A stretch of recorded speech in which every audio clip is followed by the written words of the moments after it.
This man is kneeling in the main hall, just because the author wrote him off. Jing Wang, Chun Chupei's entire family was exterminated. My favorite male character in the comic was killed off by the unscrupulous author. The female lead angrily criticizes the author. My Chupei is so pitiful, and to die such a tragic death. I can't accept this ending. Get lost. For the first time in my life, I became an angry keyboard warrior. I cursed the author. As a result, I got my comeuppance. I transmigrated into the comic's female lead, Lu Minji. I was both angry and speechless. This must be because the author saw my venomous words and hired a sorcerer overnight to curse me in revenge, making me transmigrate into the female lead of the comic. Wait a minute, I'm now in the world of the comic. I can meet my beloved Lord Chupei. Isn't this a huge win? Surprise. Unexpected, isn't it? Life is truly full of misfortunes. I've decided I'm going to save Lord Chupei. I'll change his fate of being exterminated by the Tyrant. So, my first step is to escape from the Lu. Lu Minji walks in her family's courtyard, but unexpectedly, she's already too hungry to walk. So hungry, I feel like my chest is sticking to my back. How long has it been since I've eaten? In the original story, Lu Minji was the unfavored daughter of the Lu family. Since childhood, she suffered constant scorn and bullying. Being starved was even more commonplace. At this moment, Lu Minji smelled something delicious. Turning around, she saw Lu Yueqing. Lu Minji's face instantly fell. Lu Yueqing put her hands on her hips and said haughtily, "Little fool, I heard you haven't gotten out of bed for days. Starved to death, have you? I brought you something delicious."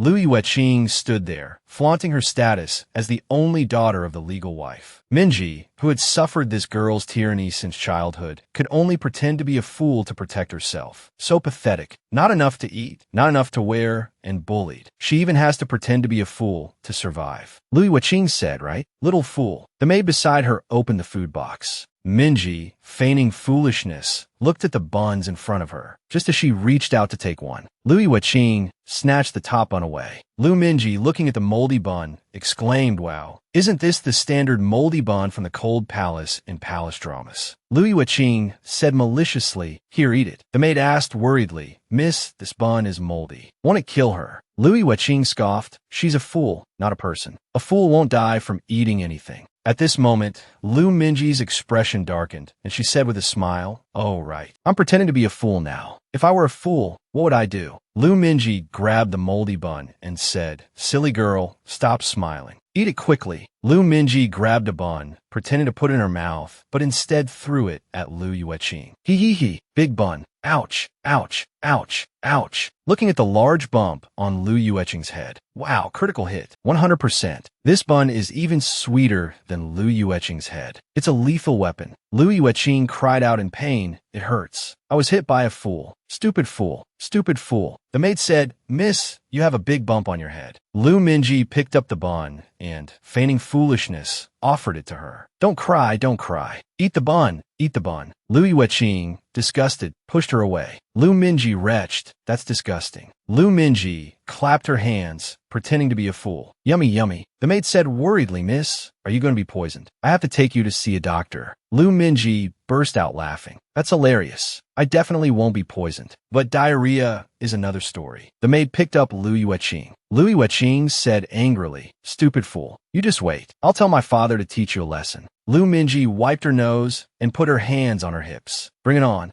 Lu Minji, am not someone you can bully anymore. I'm a fool. Who am I afraid of? Lu Minji picked up the fragrant bun from the ground and started eating it. So delicious. When you're hungry, anything tastes good. Just then, she heard a dog barking. Turning around, she saw, unexpectedly, and it was a puppy Minji had picked up. He was her best friend and emotional support. Unfortunately, later on, Lu Yueqing cruelly drowned him. "And then you eat some too. You've often gone hungry with me. I won't let them bully us anymore. I'm not the same person I used to be. If they try to bully us again, we'll fight back." Just then, a maid came running over and said, "Mississippi, Mississippi, are you all right?" Holding Lu Minji's face, she said worriedly, "I was only gone for a little while, and I heard you made Miss Yueqing cry." This was Yu, Minji's personal maid. She was the only person in the Lu family who was kind to Minji. Miss Yueqing will definitely go and complain. The madam will definitely come looking for you. Even if you are a fool, the madam definitely won't let you off. What should we do?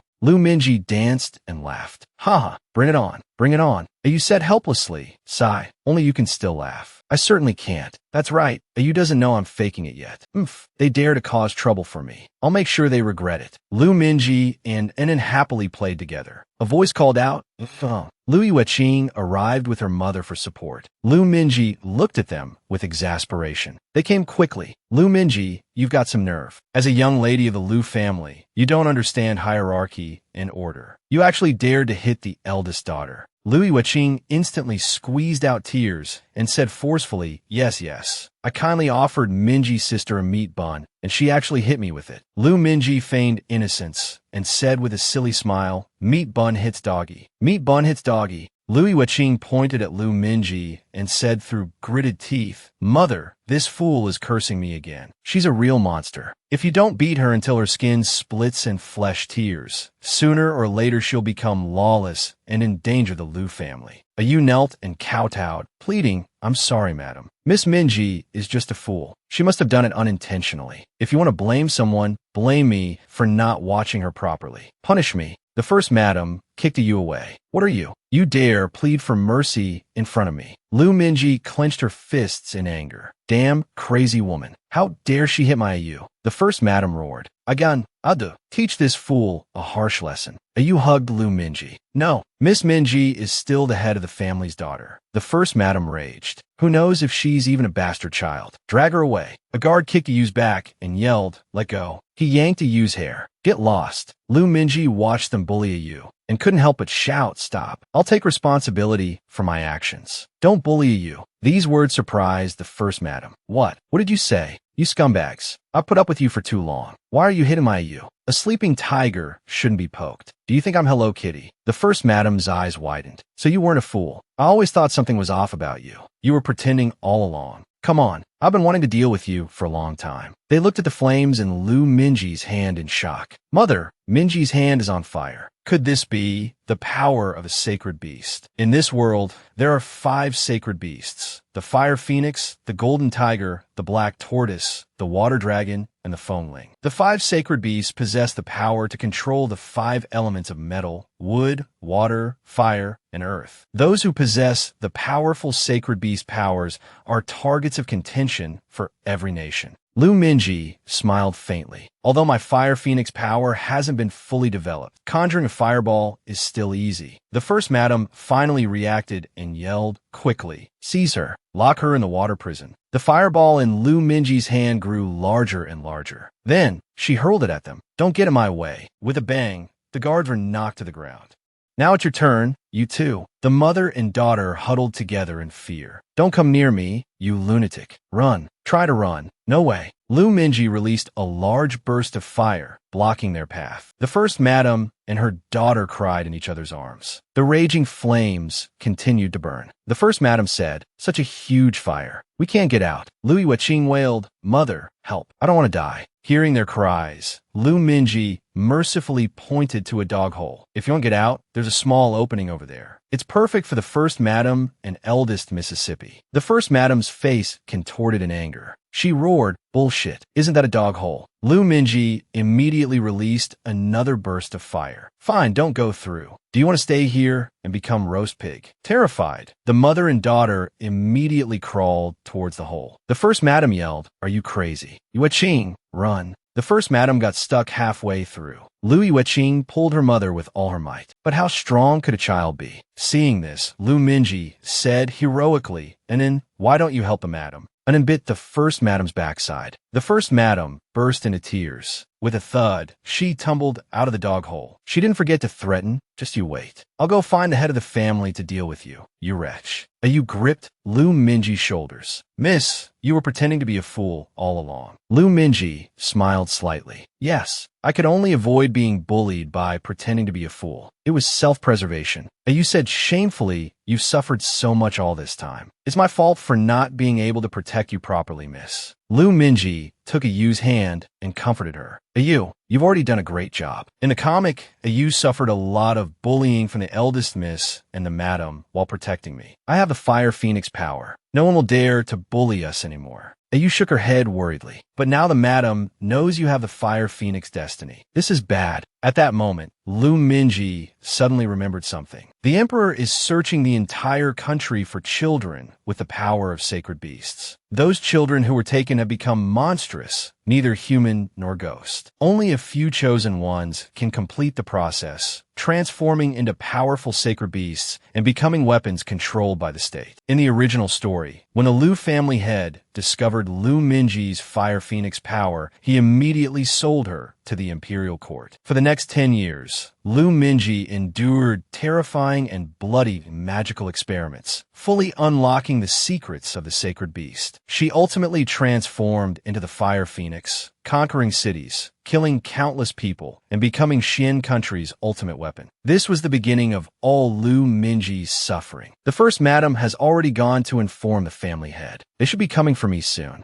Ayu, I have to escape this family. Ayu looked at her in disbelief. You want to leave the Lu family? Yes, I want to go to the imperial capital. Ayu, come with me. If I disappear, they definitely won't spare you. It will be dangerous then. Ayu's eyes filled with happy tears. Okay, we'll leave together. Besides, I wouldn't feel right letting you travel alone, Mississippi. The scene changes. Lu Minji and Ayu pack their belongings and escape through a side gate. Ayu, holding Lu Minji's hand, said, "We'll run to the southern forest. Follow the river, and we'll reach the imperial capital. My older sister, Ayu, is there. She'll take care of us." Lu Minji's face was full of anticipation. Imperial capital, Prince Chupei, I'm coming. What? This person is Lu Boizhao, the Lu family head. That Minji girl is actually a sacred beast host. Our Lu family is going to prosper. The first madam disagreed. Bah, she nearly burned Qing'er and me to death. The Lu family's misfortune is having given birth to such a monster. We must immediately cleanse the family and expel her. The family head backhanded her. You short-sighted fool. Do you know that the emperor is searching the entire world for children with sacred beast powers? If we hand Minji over to the court, we'll not only receive a reward but also a noble title. We'll be rich. The first madam, trembling, touched her slapped cheek and quickly agreed. Yes, yes, yes. Minji is a goose that lays golden eggs. The family head gave a sinister smile. Quickly, take some people and keep Minji under control. I'll go see the imperial envoy right away. A short while later, the first madam ran in panicked. It's bad, family head. Minji, that girl is gone. She escaped. Upon hearing this, the cup in his hand fell. It shattered with a paw. He roared angrily. This ruins everything. Quickly, send men after her. All of you go. You must bring Minji back. Soon, everyone chased after Lu Minji in the direction she fled. One Eye said, the family head has ordered us to capture Miss Minji no matter what. She has a sacred beast residing within her. A subordinate pointed to the clothes on a branch. Boss, I've found the Mrs. Trail. Excellent. Release the hounds. The dogs sniffed the remaining clothes. With a whoosh, they darted off in the direction Lu Minji and Ayu had gone. Ayu looked down the mountain. It's bad. Miss, run. The Lu family is chasing us. At these words, Lu Minji spat out the food she'd just put in her mouth. They came so fast. She immediately got up and ran. Faster, Mississippi. We can't let them catch us. Damn it. How'd they find us so quickly? As they ran, they suddenly noticed dogs. Oh no, they're the Lu family's hunting dogs. The hound stared fiercely at Lu Minji and Ayu. Ayu looked back. One Eye, arms crossed, said, Miss Minji, so you're here. We've been looking all over for you. Lu Minji glared at them. Lu family dogs. One Eye waved his hand smugly. Why did you run away? Your father is very heartbroken right now. Lu Minji scoffed. Don't think I don't know. That old crocodile is only upset because he's lost his money tree. Heartbroken. Miss, stop with the nonsense and come back with us. Don't force me to use force. Ayu drew a small knife. She pointed it at them. Don't come any closer. We'll never go back to the Lu family, not even if we die. Ayu, when did you get so brave? Not only are you abducting the miss, but you dare to point a knife at me. Ayu said fiercely, don't come any closer, or I won't be polite. With a flash, she lunged at One Eye. One Eye easily dodged her attack. Grabbing his wrist, what do you think you are? You're nothing but low-class trash, trying to act like a hero in front of me. Let me go. One Eye punches Ayu. Ayu falls to the ground. Get up. Lu Minji cries out in fear. Ayu turns to Lu Minji. Miss, it's better if you come back with me obediently. Ayu shakily picks up a stone. Ayu throws the stone at One Eye's head. One of One Eye's men says, Suji, you're bleeding. Ayu grabs One Eye's leg. Run, Mississippi, run. One Eye kicks Ayu angrily. Damn it, let go of me. Don't worry about me. Run, miss, run. One Eye draws a knife. You're asking for it. One Eye stabs at you. Lu Minji watches this scene, tears streaming down her face. No, no, no, no, she cries. A fiery aura emanates from Lu Minji. I'll kill you. However, someone is lying in wait behind Lu Minji. They suddenly attack her. Stepping on Lu Minji's hand, Suji, this girl can conjure fire with her bare hands. How terrifying. This is the power of a sacred beast. Truly rare. No wonder she can be sold for a good price. Lu Minji cries, crawling toward the Ayu. Ayu, no, don't die. Ayu. One Eye grabs Lu Minji's hair. If you don't want to die, come back with me obediently. Lu Minji spits at him. Huh, even if I die, I won't let you off. One Eye looks at the spit on his face and angrily chokes Lu Minji. You're nothing but a lamb to the slaughter. What do you think you are? Acting all high and mighty. I'll beat you half to death. Someone shoots an arrow at One Eye. One Eye cries out in pain as the arrow hits his wrist, and he releases Lu Minji. Lu Minji falls to the ground. Who is that? Show yourself. What stray dog dares? How dare you act so presumptuously before this prince? Release that girl. Am I dreaming? One Eye draws his sword, gritting his teeth. You bastard. You dare ambush me. Kill him. Such big words. One Eye's men attack Chin Chupei. Chin Chupei draws his sword and swiftly kills them all. One Eye watches in anger. So many men, and they couldn't even last a single round. A bunch of useless trash. Watch my skills. One Eye attacks Chin Chupei, then falls to his knees, begging for mercy. Please, spare me. I didn't know any better. I was blind. Spare my life. Chin Chupei sheathes his sword, sighing. Ugh, I've just cut down some more filth. You're right. I'm nothing but dog shit. Not worth dirtying your hands. Chin Chupei extends a hand to Lu Minji. Can you stand? Lu Minji happily takes his hand. Chin Chupei, is it really you? Looking shocked, what? You know me. One Eye, seeing his chance, prepares to attack them. That fool actually believed my act. Donji.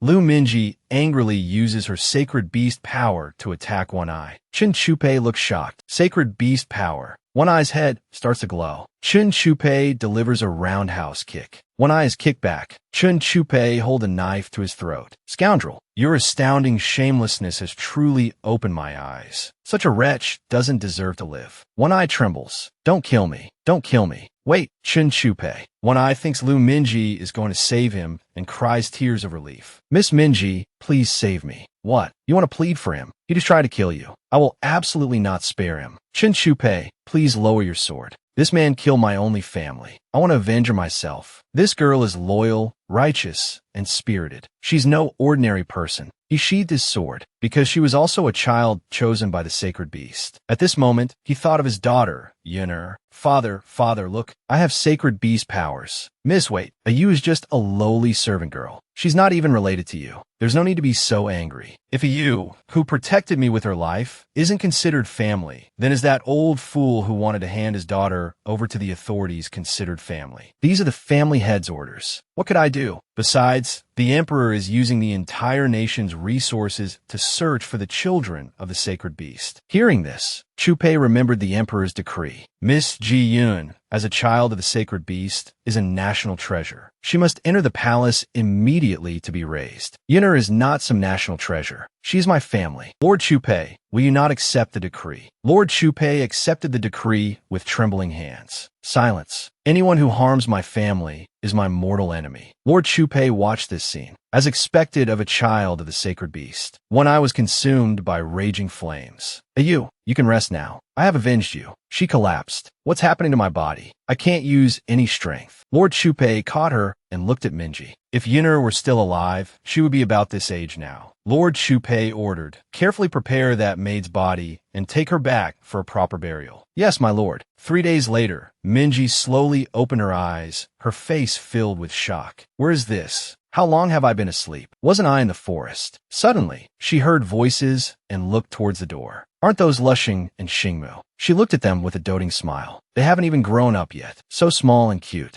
Xingmu pointed at Minji with a speechless expression. Brother, look at her. She looks so dumb. She's probably a little simple-minded. Lushing replied, she definitely looks like she's not all there. Did she eat some weird mushrooms? Minji listened to their conversation and got angry. Scratch that. They're not cute at all. Minji suddenly thought, no, I want to stay here. I have to get along with Lishing and Xingmu. Then she put on a cute expression. There's nothing wrong with my head. Lishing thought for a moment and said, I heard that after eating those mushrooms, colorful mushrooms will grow on your head too. Hearing this, Xingmu excitedly reached for Minji's head. Really? That's amazing. This action made Minji dumbfounded. This is completely different from what I imagined. Xingmu happily rummaged through Minji's hair. Dummy, let me see if you have mushrooms growing on your head. Minji's head was hurting from his actions. Xingmu then said, hee, if you have mushrooms growing, I'll bury you in the ground and water you. Minji immediately got angry and bit Xingmu's arm. Xingmu angrily yelled at her, why did you bite me? Minji put on a menacing expression and said with slurred speech, I'll bite you. Lishing watched from the side and teased, my little brother got bitten by a dummy. Is this a double dummy? At this moment, Lord Chupei walked in through the door. He saw the two children still fighting. The scene froze. This person was dressed in steward's clothing. Due to Lord Chupei's arrival, everyone sat down obediently. Minji and Xingmu glared at each other. Xingmu propped his chin on his hand and said sullenly, Zuiqian, why did you bring this dummy back? Chupei said with a helpless expression, she's not a dummy. Her name is. He suddenly felt awkward. He immediately asked, what's your name? Minji answered obediently, Minji. I've severed ties with the Liu family, so my name is just Minji. Xingmu was immediately unhappy when he heard this. Then what are you doing here? Do you want to be my sister? I don't want a sister like you.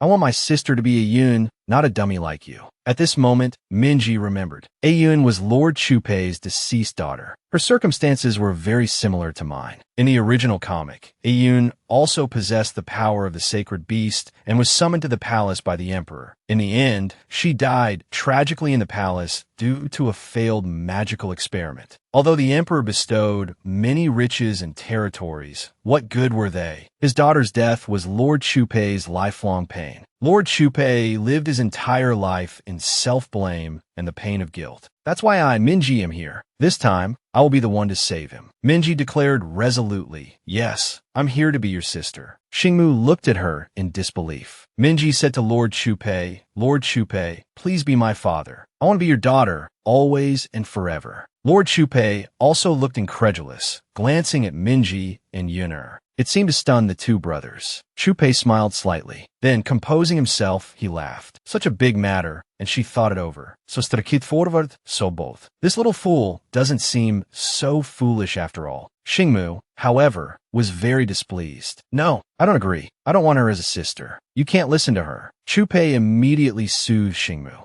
Let's all go out for a trip. As soon as he said this, Lushing, the older brother, remembered that their father hadn't taken them on a trip since Ayun's passing. Lord Chupei stood up and instructed the steward to prepare the carriage. I want to go to South Mountain. I'll go prepare it right away. The scene changed. The carriage was ready at the residence. Chupei and the others came out. Your Highness, the young masters will take this carriage. Miss Minji will take the one behind. Minji looked at the shabby carriage. It's so small and broken, and it smells strange. Xingmu laughed loudly. This carriage is just as silly as you. The steward came out to explain, Miss Minji, there are distinctions in rank and therefore differences in treatment. Those who are not of noble birth all ride in this type of carriage. Chupei smiled faintly at the steward. Are you really going to let Minji ride in such a shabby, low-class carriage? The steward scratched his head. Your Highness, but didn't you hear just now? She wants to be my daughter. If she really becomes a princess one day, then you'll be in trouble. Upon hearing this, the steward suddenly understood. My deepest apologies. It was my negligence. I'll immediately prepare a carriage identical to the young masters. Lord Chupei mounted his horse. On their way to their destination, Minji and Lord Chupei arrived at a sea of flowers. It stretched as far as the eye could see. Butterflies danced gracefully. It was incredibly beautiful. Lord Chupei, where is this? The Cloud Sea flower field. Under the starry sky, wildflowers grew freely all over the mountainside. He picked a flower casually and said to Minji, pick one too and offer it to your maid Ayu. At this moment, Minji remembered Ayu and tears instantly welled up. Lord Chupei pointed ahead. After you fainted the other day, I sent someone to bring Ayu back for burial. Minji placed the picked flower on the grave. Silence spoke volumes. Ayu, I'm sorry. I couldn't save you. If I were stronger. She couldn't help but burst into tears. It's my fault. I should have used my sacred beast power to save you. Lord Chupei crouched down to comfort Minji. Ayu is at peace now. Don't be so hard on yourself. You've already done very well. You're just a child. You shouldn't say these things. You don't need to bear so much. Minji's eyes were brimming with tears.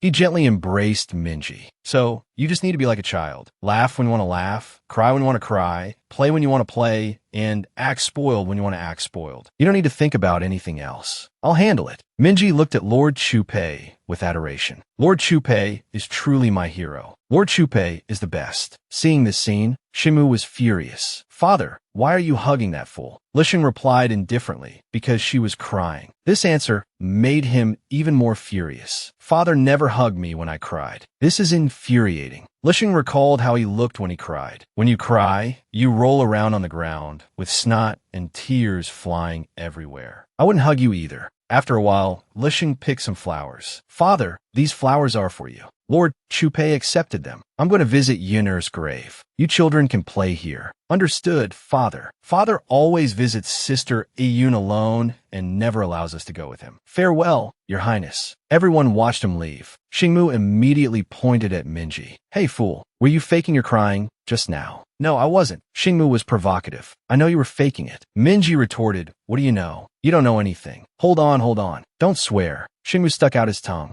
Bleh, bleh, bleh. Seeing his silly face, Minji burst out laughing. Xingmu was unwilling to give up and made another face. Minji laughed until her stomach hurt. Stop it. You look like a fool. You're the fool. I knew you were fake crying. Lishing said with a sigh, yeah, my little brother looks more like a fool. This is too much. I'm still sad, and you're making me not know how to react. I'll hit you. Xingmu laughed. That's what you get for fake crying. Xingmu made a face and patted his bottom. You can't hit me. You can't hit me. Come chase me, dummy. Minji got angry and chased after him. Stop right there. I'm going to tell Father you were fake crying. You're laughing so hard now. Stop right there. You can't catch me. You can't catch me. He suddenly tripped and tumbled down the slope. Minji reacted, but couldn't stop herself. Xingmu landed face first. He looked around in confusion. Where am I? Suddenly, Minji also fell, landing right on Xingmu's head. Both of them ended up with large bumps. Xingmu yelled angrily, what are you doing? That hurt. Just then, the voices of bandits rang out, this road is mine. This tree is mine. If you want to pass this way, leave your money. The two looked at the bandits, speechless. Minji said, these bandits are so cheesy. This old-fashioned robbery is so embarrassing I could dig a 3-bedroom apartment with my toes. The two bandits were dumbfounded. What the? They're just little kids. Where'd you brats come from? Get lost and play somewhere else. Lishing took offense. How dare you? Do you know who I am? I'm Chun Lishing, the second young master of the Prince of Jin's Manor. Minji said exasperatedly, idiot, telling bandits who you are is asking for trouble. The bandits' eyes lit up. Did you hit the jackpot? Are you really the prince's son? Lishing puffed up with pride. Of course. Now that you know who I am, kneel. The bandit simply picked Lishing up. Lishing panicked. What are you doing? Seeing this, Minji tried to use her sacred beast power, but the bandit didn't give her a chance, hitting her over the head. The scene changed. The two were captured and thrown onto the floor of cave. Lishing cried out, ow, that hurts. You're hurting me. Let me go. The man was the leader of the bandits. The bandit leader, known as Sixth Lord, ignored him. Lishing got even angrier. Did you hear me? Let me go. Minji said worriedly, stop yelling. What good will that do? The bandit said to Sixth Lord, we're going to be rich. We kidnapped the prince's son. Sixth Lord's face contorted in fear. The prince's son? You mean the second young master of the Prince of Jin's Manor? Sixth Lord burst into tears. Are you crazy? You dared to touch the prince's son. How many heads do you have? You're going to get us all killed. One of his underlings meekly replied, just one. Boss, what did I always tell you guys? Another underling chimed in. If you want to get rich, you got to be crazy. Sixth Lord thought this sounded wrong. But then he started laughing. That's right. We even dare to mess with the prince. You're already crazy. Looks like we're going to be rich. Rich. Wang Gu, also known as Sixth Lord, is a crazy character in the original comic. I didn't expect to meet him so early. Lishing yelled, you're insane. Let me go. My father will arrest you all. Sixth Lord slapped Lishing. Shut up, you brat. Lishing burst into tears. How dare you hit me? Even my father has never hit me. Sixth Lord scratched his head sheepishly. Everyone, what's the punishment for assaulting a member of the royal family? A bandit with yellow hair mimed wiping his brow. Sixth Lord, isn't that obvious? Beheading. It's a death sentence. Sixth Lord burst out laughing. Great. We're dead either way. Either we get rich or we die. Go on. Cut off one of the brat's fingers and send it to the prince. Prove that his dumb son is in our hands. If he doesn't pay, we'll send another one. I don't care if he's a prince or the king of heaven. He'll panic and pay up. Great idea, Sixth Lord. Listen, Kraid. No, no. The bandits held Lishing down. Minji spoke up. How much money do you want? Do you know how rich the prince is? If you ask for too little, you'll lose out. Sixth Lord thought for a moment. How much should we ask for? This is all happening so fast. I haven't even had time to savor it. I've never caught such a big fish before. Minji sighed. Just name your price. Sixth Lord gestured. 100,000 coins. No, coins. Wait, 5 million coins. 5 million coins. Minji laughed. 5 million. Are you trying to make the prince laugh? Just when the 7 jewels decorating the 7-star treasure sword in the prince's treasury is worth 7 million coins. Sixth Lord looked confused. How do you know about the 7-star treasure sword in the prince's treasury? Who are you? You're just a little girl, but you speak like an old woman. The blonde bandit replied, I don't know. Just grab them. Minji smirked. Why do I know? Because I'm the same as you. A money-hungry lunatic. How much ransom are you even asking for? Even if you get 5 million, can you carry it away? Can you even spend it? Why not just go straight to the prince's treasury? Western treasures. Sixth Lord nodded. Makes sense. Small-minded, aren't we? Minji continued. I was about to become the prince's daughter. I was planning to steal some treasures from the treasury. But you ruined my plans. Yune yelled, You villain. I knew you were up to no good. Minji ignored her and continued, but it's not too late. You two watch this kid. The rest of you, raid the prince's manor. Sixth Lord suddenly pressed a knife against Minji. After a moment, Minji pointed ahead. Over that hill. The prince's manor is just below. The group moved forward. Chupei was kneeling before Yunner's grave. Chupei was thinking of his mother. Sixth Lord looked ahead. Agrave. His subordinate said, Sixth Lord, there's someone at the grave. Chupei sensed Minji's presence. Before Chupei could react, Minji unleashed the power of the Fire Phoenix. Sixth Lord, startled by the burst of flames, stumbled back. Minji ran towards Chupei. Chupei, you little wretch. Tricking me. You're looking for death. He then lunged at Minji with a bolt of lightning. Minji saw the lightning coming. Chupei drew his sword and rushed towards Minji with incredible speed. En explosion. Chupei shielded Minji. Chupei roared, Who gave you permission to set foot in this graveyard? Sixth Lord, realizing he'd been tricked, flew into a rage. The scene shifted to Lushing. 2 bandits were tormenting him. Lushing shouted, Let me go. My father will kill you. The bandits laughed. Haha, I'm your daddy. Call me daddy. Silly kid, you've been tricked. I'm your father. Get your hands off me. I'll beat you. A voice called out, Having fun with my brother, are you? Who's this brat? Who are you? Xingmu smiled. Are you deaf or stupid? I said he's my brother. Suddenly, Xingmu said, Oh, there's a 10,000 tael silver note on the ground. Did anyone lose it? The 2 bandits instantly began fighting. It's mine. With a few swift moves, Xingmu killed the bandits. He cut Lishing's ropes. Lishing said happily, Brother, how did you know I was here? I looked for you when I didn't see you. Luckily, I found the marks. Lishing looked confused. Marks? What marks? Xingmu held up a burnt branch. I followed these burnt branches. Who made these marks? Only one possibility. Minji, with her Fire Phoenix power. She left them on purpose. Lishing didn't believe it. I don't believe she'd be so kind. We've all been tricked by Minji. She's not a good person. She's leading those bad guys to Father. Xingmu closed his eyes. They're going to Father. We're doomed. Lishing, turn around. Yes, we're doomed. We have to save Father. Xingmu grabbed Lishing. He laughed. I said the ones who are doomed are the bad guys. He patted Lishing's head. Don't worry, brother. Our father is known as the god of slaughter. Those bad guys will be ripped to shreds. Last time, Minji led the bandits to Chupei. With one swing of Chupei's sword, the bandits collapsed. The bandit leader gritted his teeth in anger. My men, slaughtered. He roared. How is this possible? So many men, and they couldn't defeat one. What went wrong? This isn't right. At this rate, I'll be all alone. Chupei pointed his sword at him. Stop yelling. Now it's your turn. The bandit leader, enraged at being repeatedly outmaneuvered, charged at Chupei, screaming, I'll kill you. Chupei struck. The bandit leader looked down at the blood gushing from his chest. Someone spat up blood and collapsed to the ground.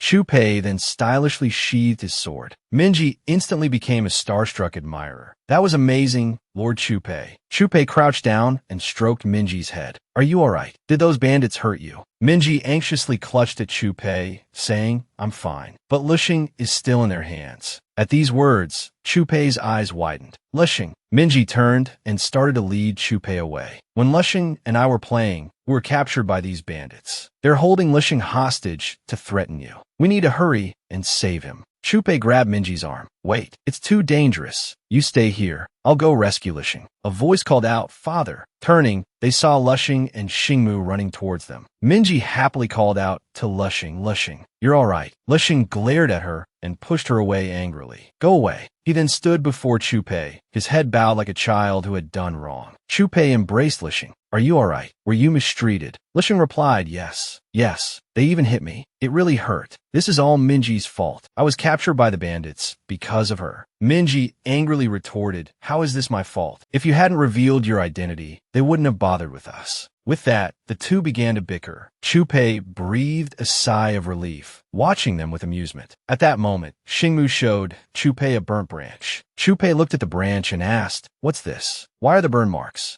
Lishing explained, these are marks that Minji secretly left. I followed them all the way to find Lishing. I heard that Minji deliberately led the bandits away, saving Lishing from having his hand chopped off. Chupei thought to himself, as expected of the child of a sacred beast, brave, resourceful, and calm under pressure. He then asked Xingmu, did you encounter any danger? Xingmu politely replied, thanks to the swordsmanship father taught me, it was quite easy. Chupei proudly put his hand on Xingmu's shoulder. Well done. As an older brother, you are stronger than anyone. You have earned your father's approval. Xingmu smiled happily. He then addressed Xingmu and Lushing. It'll be dark soon if you keep fighting. You must be hungry. Let's go back and have a good meal. Lushing said, don't give her any food. She's a bad person. Minji retorted, even if you eat a lot, you're still just a glutton. The scene shifted to dinner time. Lushing immediately grabbed 2 dishes, drooling. All these delicious foods are mine. Minji grabbed his hand, which was holding the chicken, and yelled, hey, what am I supposed to eat if you take everything? This is all mine. Lushing pouted. Who are you? I don't know you. Go away. The family was happily together. Xingmu looked happily at Chupei. It hasn't been this lively since you may left. Chupei listened, lost in thought. Meanwhile, Lishing stuck his tongue out at Minji. Huh, I won't let you eat. Minji angrily pinched his face. Ouch, you're disgusting. Chupei couldn't help but laugh at this scene. He clapped his hands. All right, I've decided. Hearing Chupei speak, the two who were fighting stopped and looked at him. Chupei extended his hand towards Minji. Minji, be my daughter. Take my surname, Chun. Minji looked at Chupei, her face lighting up with joy. Really? I can be Lord Chupei's daughter. Does that mean I can live here forever? She thought to herself, my dream has come true. I can stay by Lord Chupei's side. Lishing immediately shouted no. Minji quickly stuffed a chicken leg into Lishing's mouth. She stuffed another chicken leg into his mouth and said triumphantly, don't talk. Eat your chicken. Eat more. Chupei and Xingmu looked at this scene awkwardly. That night, lying in bed, Minji thought, Chupei's daughter. I'm not dreaming, am I? She then turned on her side. Good night, Lord Chupei. After a while, Minji drifted off to sleep. In her dream, Minji found herself in an unfamiliar place. She then discovered that Chupei was dead. A man slowly walked towards her. You thought becoming the Prince of Jing's daughter would save you from death. I've already wiped out the Prince of Jing's entire family. Now it's your turn. Minji stared at him in shock. Chen Huiming. Then, Chen Huiming lunged at Minji like a demon. Minji woke up from her nightmare with a start. She looked around. It was just a dream. Holding my forehead, I thought about all the recent events. I almost forgot about the real protagonist of this world, the tyrant Chen Huiming. 10 years later, Prince Huiming unexpectedly becomes the Emperor Dashuan. After his ascension, Chen Huiming tyrannizes the people with cruel torture and wanton killings. Externally, he conquers cities and territories with relentless fervor. A true tyrant. Just thinking about it makes me want to scream. I can't accept this ending. That's why I raged at the author and then transmigrated into the comic. I checked my hand. I was born in the year of the rat. It's now the 19th year of the Jing Emperor's reign. In 10 years, Chen Huiming will ascend the throne. I must stop him from becoming a tyrant before the tragedy unfolds. I, Chun Minji, swear to heaven that I will tame the tyrant and protect my family. The next morning, Lord Chupei was instructing Lushing and the others. He lifted Lushing's wrist and said, keep your arm raised, don't relax. Minji happily waved to Chupei. Lord Chupei. Chupei, seeing her still address him formally, asked him, what did you call me? Minji awkwardly scratched her head and laughed. Father. Lushing angrily said to her, be quiet. We're practicing our swordsmanship. Chupei crouched down and asked, what's wrong, little Minji? I want to enter the Imperial Academy to study. Upon hearing this, Chupei was taken aback. You want to enter the palace? Minji firmly replied yes. Chupei immediately refused. No, you cannot enter the palace. You possess the power of the sacred beast. I can't lose another daughter. Minji immediately knelt down. I absolutely will not let anyone discover I have the power of the sacred beast. And the reason I want to study in the palace is to save you, father. If I don't intervene, we will all die tragically. Chu Pei was stunned. Save me. Why? Why will we all die tragically? Lexing and Xingmu also stopped their practice and looked over. Minji thought for a moment. There's no other way. It seems I have to give some spoilers. She began, because 10 years later, Chun Huiming will ascend the throne and become a tyrant, and we will be slaughtered and our family exterminated. Chu Pei, after hearing this, awkwardly said, "Did you say something just now? I couldn't understand your words." Lexing scoffed. She must have eaten poisonous mushrooms. They've made her stupid. I told you she was a fool. Xingmu added, rather than words, it sounded like strange gibberish. Minji was shocked that they couldn't understand. She tried again. I'm talking about the future. Chun Huiming will become emperor and order us all killed. Chu Pei awkwardly turned to Xingmu. I still don't understand. Xingmu replied, I don't understand either. Minji was perplexed. Why couldn't they understand? Was it because she was revealing future events? Lexing pushed Minji and said, Father, quickly get this fool out of the manor. Once mushrooms start growing on her head, it'll be too late. She'll infect us all. Minji retorted angrily, Don't push me. I didn't eat any poisonous mushrooms. I'm talking about something important. Just then, Chu Pei said, I understand what you're saying now. Minji suddenly realized, I understand. Whenever I reveal the future of this world's characters, my voice gets blocked. Okay, I'll try one last time. She shouted, Chun Huiming will become a tyrant and order the extermination of Prince Jin's entire family. I still can't understand. Xingmu pondered for a moment. Perhaps Sister Minji really did eat some strange, poisonous mushrooms. She's caught a strange illness, which is why she's making such strange noises. Minji angrily refuted, No, I didn't. Don't talk nonsense. It seemed revealing the future was impossible. They couldn't understand it all. Minji turned and hugged Chu Pei's leg. Please, father, please. Chu Pei, looking at the adorable Minji, blushed slightly. The previous episode ended with Minji clinging to Chu Pei's leg, acting spoiled. Chu Pei stroked Minji's head and said, I can promise you anything. Whatever you want, I'm willing to give you. Really anything, except entering the palace.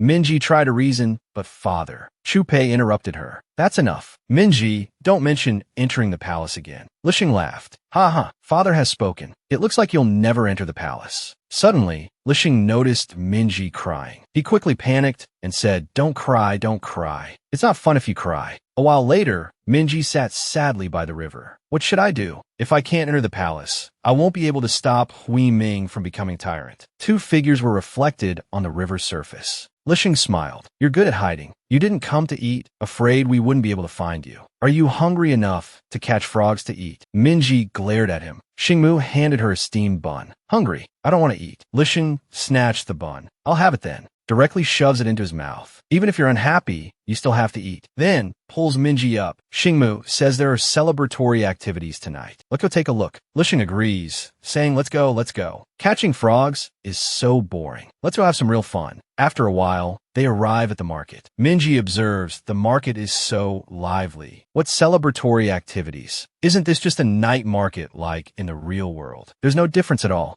Lexing runs straight into the market. Good food, fun things, here I come. Meanwhile, Xingmu and Minji sit at a pavilion, eating cotton candy. Minji speaks up, Big brother, is there really no way for me to enter the palace to study? Chu Pei replies, Minji, don't resent father. If he loses another daughter because of the sacred beast power, he truly won't be able to bear it. As long as I don't use the sacred beast power, no one will find out, Minji argues. Xingmu says, Father also warned Yunmei not to use the sacred beast power. But can you guarantee that you absolutely won't use it? Even if you're pushed to your limit, even if you're driven to desperation. Minji responds dejectedly, I don't know. I just want my favorite Chu Pei to have a happy ending. So, Xingmu continues, only by resolving father's worries will you have a chance to study in the palace. Minji thinks, father treats me like Yunmei. He's afraid I'll encounter danger in the palace. But I need to tell him that I'm me. I'm Mingye. I can protect myself. Xingmu asks, so what are you going to do? Minji is momentarily disheartened. I haven't figured it out yet. Then Xingmu says, I actually have an idea. Minji immediately perks up and shakes him excitedly. Tell me, tell me. Xingmu explains, Father had a close friend in the army, a top-level sorcerer who specialized in developing sacred beast powers. Sacred beast powers, when developed through sorcery, have unlimited potential. If you can skillfully conceal your sacred beast power, using it discreetly without being detected, you can definitely alleviate Father's concerns. For example, Xingmu continues, after training, you could secretly light this lantern instead of setting it on fire. That way, no one would know you used your sacred beast power. Minji suddenly understands, right? Concealing the sacred beast power. How could I forget? In the original story, after the children of the sacred beast developed their powers through sorcery, their abilities became incredibly diverse. They could not only transform into the sacred beast, but also control the 5 elements. It's not just about setting things on fire. Then she says, this method might actually work. She then grabs Xingmu's hand. Thank you, big brother. You're the best big brother. Father, why? Why couldn't we protect you, May? If only we were stronger. If only we could have protected her. Father wouldn't be in so much pain. It's all my fault. I didn't protect her, and that's why Father is suffering so much. Minji puts her hands on her hips and declares, I've decided. When we get back, I'll go find Father. I have to prove to him that I can conceal my sacred beast power. I can protect myself. Xingmu looks at Minji with relief. She really is different from Yume. Lixing, eating skewers, says, Hey, what are you two still doing here? Come and play. I can't handle all this fun by myself. He then grabs Minji's hand and starts running. Hurry. They arrive at a mask stall. Lixing picks up a mask and puts it on Xingmu. Lixing and Minji burst into laughter. Next, they play fishing games and claw machines. Lixing and Minji laugh happily, holding their prizes. Minji, hugging her toys, says to Lixing, I won so many plushies. Lixing replies excitedly, Haha, but I want even more. Suddenly, a group of horses rushes in, someone yelling, out of the way, everyone. Clear the way. The child at the front shouts, arrogantly, what a bunch of scurrying rats. At that moment, Minji is standing in the middle of the road. Lixing yells, Minji, look out. Minji is startled and pulls on the reins to stop the horses. Lixing throws himself in front of Minji. They tumble to the ground with a thud. Minji asks, Lixing, are you all right? Are you all right? What were you doing, spacing out in the middle of the road? The little brat angrily shouts, you wretched things. You 2 blind rats almost killed me. Minji thinks, he's Chun Yuerwei, the 5th prince. In the original story, he bullied the male protagonist, Hui Ming, relentlessly since childhood, which contributed to Hui Ming's twisted personality. I didn't expect to run into him here. The 5th prince yells, why aren't you bowing? You saw this prince and didn't move. Everyone else moved aside. Are you blind? Or were you trying to harm me? Minji retorted, there are so many people at this celebration, and you're riding around recklessly. Do you have any sense of public decency? Look at the trouble you've caused. The 5th prince, Chunyue, tightened his grip on his whip angrily. You filthy dog. A cockroach-eating rat like you dares to call me names. Do you want a whipping? Get on your knees before me. Minji clenched her fists in anger. I wish I could have beaten this ill-mannered brat to death right then and there. No, I can't use my fire and wind powers. If they're discovered, everything will be ruined. Lixing stepped in front of Minji and said, Stop it, Chunyue. Don't bully my sister. Oh, it's Lixing. Didn't your sister die? Where did this one come from? Lixing replied, You wouldn't understand. I'm not going to explain it to you. Chunyue, if you have the guts, let's have a one-on-one. Stop bullying my sister. The 5th prince threw his whip to the ground. Come on then. Come on. Who's afraid of you? At this moment, a guard yelled, Stop. Prince Yuerwei is a son of the emperor. You are merely the son of a prince. How dare you raise a hand against an imperial prince? Lixing looked confused. We can't even have a duel. Suddenly, the 5th prince punched Lixing. He said with a cruel smile, Got you. Haha, I win. Lixing, furious, was about to strike back. Hey, you cheated. That doesn't count. I'm going to kill you. Just then, a hand grabbed Lixing. Chupei said, Come back here. Don't be disrespectful. Lixing shouted, Brother. He started it. He was being unreasonable. He almost hurt Minji just now. Chupei winked at Lixing. All right, calm down. I'll handle this. Then, bowing to the 5th prince, he said, My apologies, 5th prince. My younger brother and sister were being impolite. Please forgive them. The 5th prince said arrogantly, Finally, someone who knows how to behave. Your brother and sister almost knocked me over. That's a serious offense. I'll be sure to report this to my father. After finishing his reprimand, he turned and left. Consider yourself lucky. Tell your brother and sister to behave themselves in the future. And don't get in my way. It was the fifth prince. Minji and Lushing watched as the fifth prince, Chun Yuerue, departed. Lushing pointed after him and said, "Brother, why were you so polite to him? Are we just going to let him bully us?" Chupei gave a sinister smile. Haha, no one bullies my family and gets away with it. I'm going to make that little brat cry for his mommy. He'll be begging for mercy. Minji looked on in shock. Her brother had turned dark. Lushing, hearing this, was delighted. Oh, brother, have you come up with a good plan? The scene then shifted to a candy vendor's stall. A child was waiting for a candy figurine. Suddenly, a voice shouted, "Get out of the way." Then a hand yanked him aside. The child clung to his father, crying. The father yelled at them, "Are you crazy? We were here first." Hearing this, a guard menacingly drew his sword. "What did you say?" The two were frightened and ran off. The surrounding crowd and the father and son quickly fled. The fifth prince said forcefully to the candy vendor, "Old way, make me a Sun Wukong." The old man, startled, quickly replied, "Yes, yes." At that moment, Chupei suddenly appeared behind the guard and called out to him. Meanwhile, Lushing also approached and called out to the fifth prince. Minji, hiding nearby, peeked out to observe the situation, waiting for the right moment. While they were distracted, she snuck behind the fifth prince, took out a packet of powder, and poured it into his ice cream. Then she brushed glue onto his stool.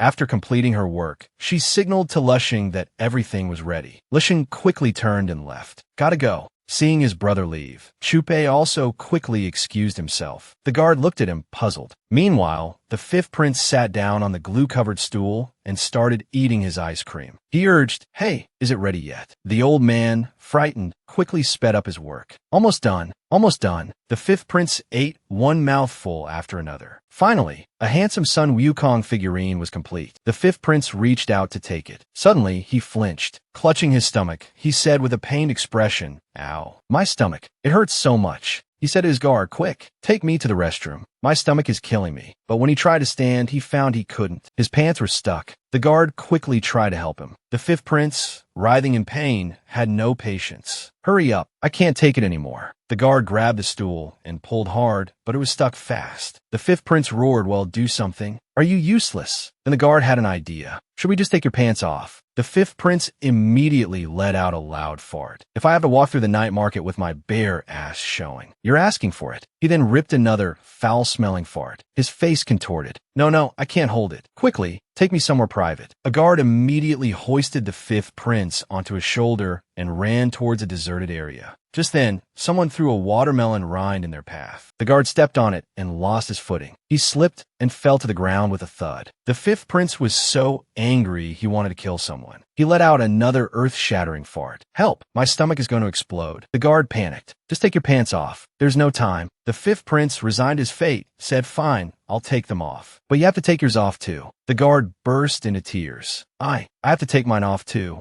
The fifth prince ended up wearing the guard's pants, while the guard shyly covered himself with his jacket. The onlookers roared with laughter. "This is too funny. I can't stop laughing. I told you he'd be humiliated." "Ha, serve him right." Chupei was anxiously awaiting Minji's return. He felt a pang of guilt. Had he been too harsh on her earlier? He recalled his callous rejection. He quickly asked Fu Bo, "Minji isn't going to run away from home, is she?" Fu Bo sighed. "My lord, as I just told you, Miss Minji went shopping with Xingmu and Yueshan. They're already on their way back." Hearing this, Chupei could only wait. After a while, Chupei saw the three of them return, hand in hand, laughing happily. He realized he hadn't seen Minji smile so genuinely in a long time. Xingmu bowed to their father. "Father, we're back." Minji presented a mask to her father. "I brought you a fun mask." Chupei accepted it with a happy expression, but then Minji said, "Father, I have something to tell you." Yuesheng immediately tried to eavesdrop. "What is it? I want to hear too." Xingmu pulled him away. "It's none of your business. Don't cause trouble. Come on, let's go inside." "Hey, don't pull me. I am curious." After they left, Minji said resolutely, "Father, even though I have the sacred beast power, I am still myself. I'm not like Jiyan. I want to cultivate my sacred beast power and learn to protect myself. I won't let that tragedy happen again." Chupei was taken aback. "You want to cultivate your sacred beast power. But I know a friend who can help unlock the potential of the sacred beast power." "How did you know? Who told you?" Minji looked embarrassed. "It wasn't Xingmu. I just blurted it out." Chupei was instantly angry. "That's Xingmu. Meanwhile, Xingmu sneezed. What was that? Father, I know you might not be able to decide right now, but I won't give up. I want you to believe that I can protect myself. Chu Pei gently stroked Minji's head. You're my daughter. Of course, I believe you. Tomorrow, I'll take you to see that person. Minzi huget Chu Pei et siten li. Thank you, father. I'm so happy. Chu Pei felt a surge of happiness. It seems I was wrong. She's not Yun'er, nor is she a replacement for Yun'er. The next day, they arrived at a thatched hut in the mountains. Chu Pei led Minji to the front of the hut. We're here. Minji. Seeing the surroundings, Minji exclaimed, Wow, this place looks like a secluded master lives here. Chu Pei knocked on the door a few times. It creaked open. A man asked, Who is it? It's Chu Pei. Su Jianzhen. Chu Pei greeted him cheerfully. Seeing him, Su Changeng's expression darkened, and he immediately tried to slam the door shut. Go away, Chu Pei. Chu Pei stopped the door with his hand. I haven't even said anything yet. Don't be so heartless. We're comrades who faced life and death together. Su Changeng glared at him. Every time you show up, it's because you've gotten yourself into some mess. Just ask what you want. Minji looked at Su Changeng with admiration. So this is Master Changeng. When they were younger, Master Changeng and father were comrades in the army. Although they bickered on the surface, their bond was genuine and strong. Changeng wouldn't go looking for him. Stop lying. Every time you say it's a small matter, it ends up being either a ghost-possessed dirty secretary, a mutated monster, or nearly dying saving people from a flood. Leave me alone. Chu Pei quickly explained that this time was different. It's my daughter who wants to ask you for help. Hearing this, Changeng became even angrier. Truly shameless, using your daughter's name to deceive me. Suddenly, a small hand grabbed Changeng's clothes. Father isn't lying. It really is me asking for your help. Su Changeng was startled. You're Chu Pei's daughter. My name is Minji. Seeing such an adorable little girl, Su Changeng blushed slightly. Chu Pei Huget Minzi. Isn't she cute? She really is my daughter. Su Changeng turned around and said, For your daughter's sake, come in. Chu Pei said excitedly, You're amazing. He's usually not this easy to talk to. Haha, is it really because of me? Arriving in the back courtyard, Chu Pei said, Changeng, please teach my daughter the techniques for using Sacred Beast power. Changeng roared angrily. You have the nerve to say that. You know full well that mastering Sacred Beast power requires using extremely cruel techniques to develop the body first. Chu Pei said seriously, I know, but only by mastering Sacred Beast power can my daughter protect herself. Minji also said, I know that too. I'm not afraid. Su Changeng's expression darkened. But I am. 10 years ago, 7 children died during the technique development process. A man pointed at Su Changeng and yelled, The Emperor is furious. If we fail again, none of us will survive. Bring the remaining 4 test subjects for development immediately. Hey Changeng, did you hear me? Go get the test subjects. Su Changeng angrily blew air at him. The man, touching his slapped face, yelled, You bastard. What's wrong with you? Are you rebelling? Su Changeng angrily replied, They are living people, not test subjects, not numbers. This isn't failure, it's murder. The man retorted furiously, Bullshit. You've got a death wish, don't you? Su Changeng turned and walked away. Let me die then. I'm not doing this kind of thing anymore. It's thanks to Prince Jean, Chu Pei, speaking up for me and pleading my case that I was able to leave the army alive. If it weren't to repay this favor, I wouldn't be helping you with these insane things. Su Changeng said sternly, No matter how crazy it is, I'll risk my life for you. But developing Sacred Beast power is an exception. So please go back, Chu Pei. I cannot comply with this request. Minji grabbed Su Changeng's clothes and said cutely, Master Changeng, can't you do it for me? Su Changeng couldn't resist such an adorable plea. But, so that no one else dies because of the technique development, he said firmly, No matter who asks. Minji looked dejected. Even if you don't agree today, I'll come back tomorrow. I will definitely change your mind, Master Changeng. Then,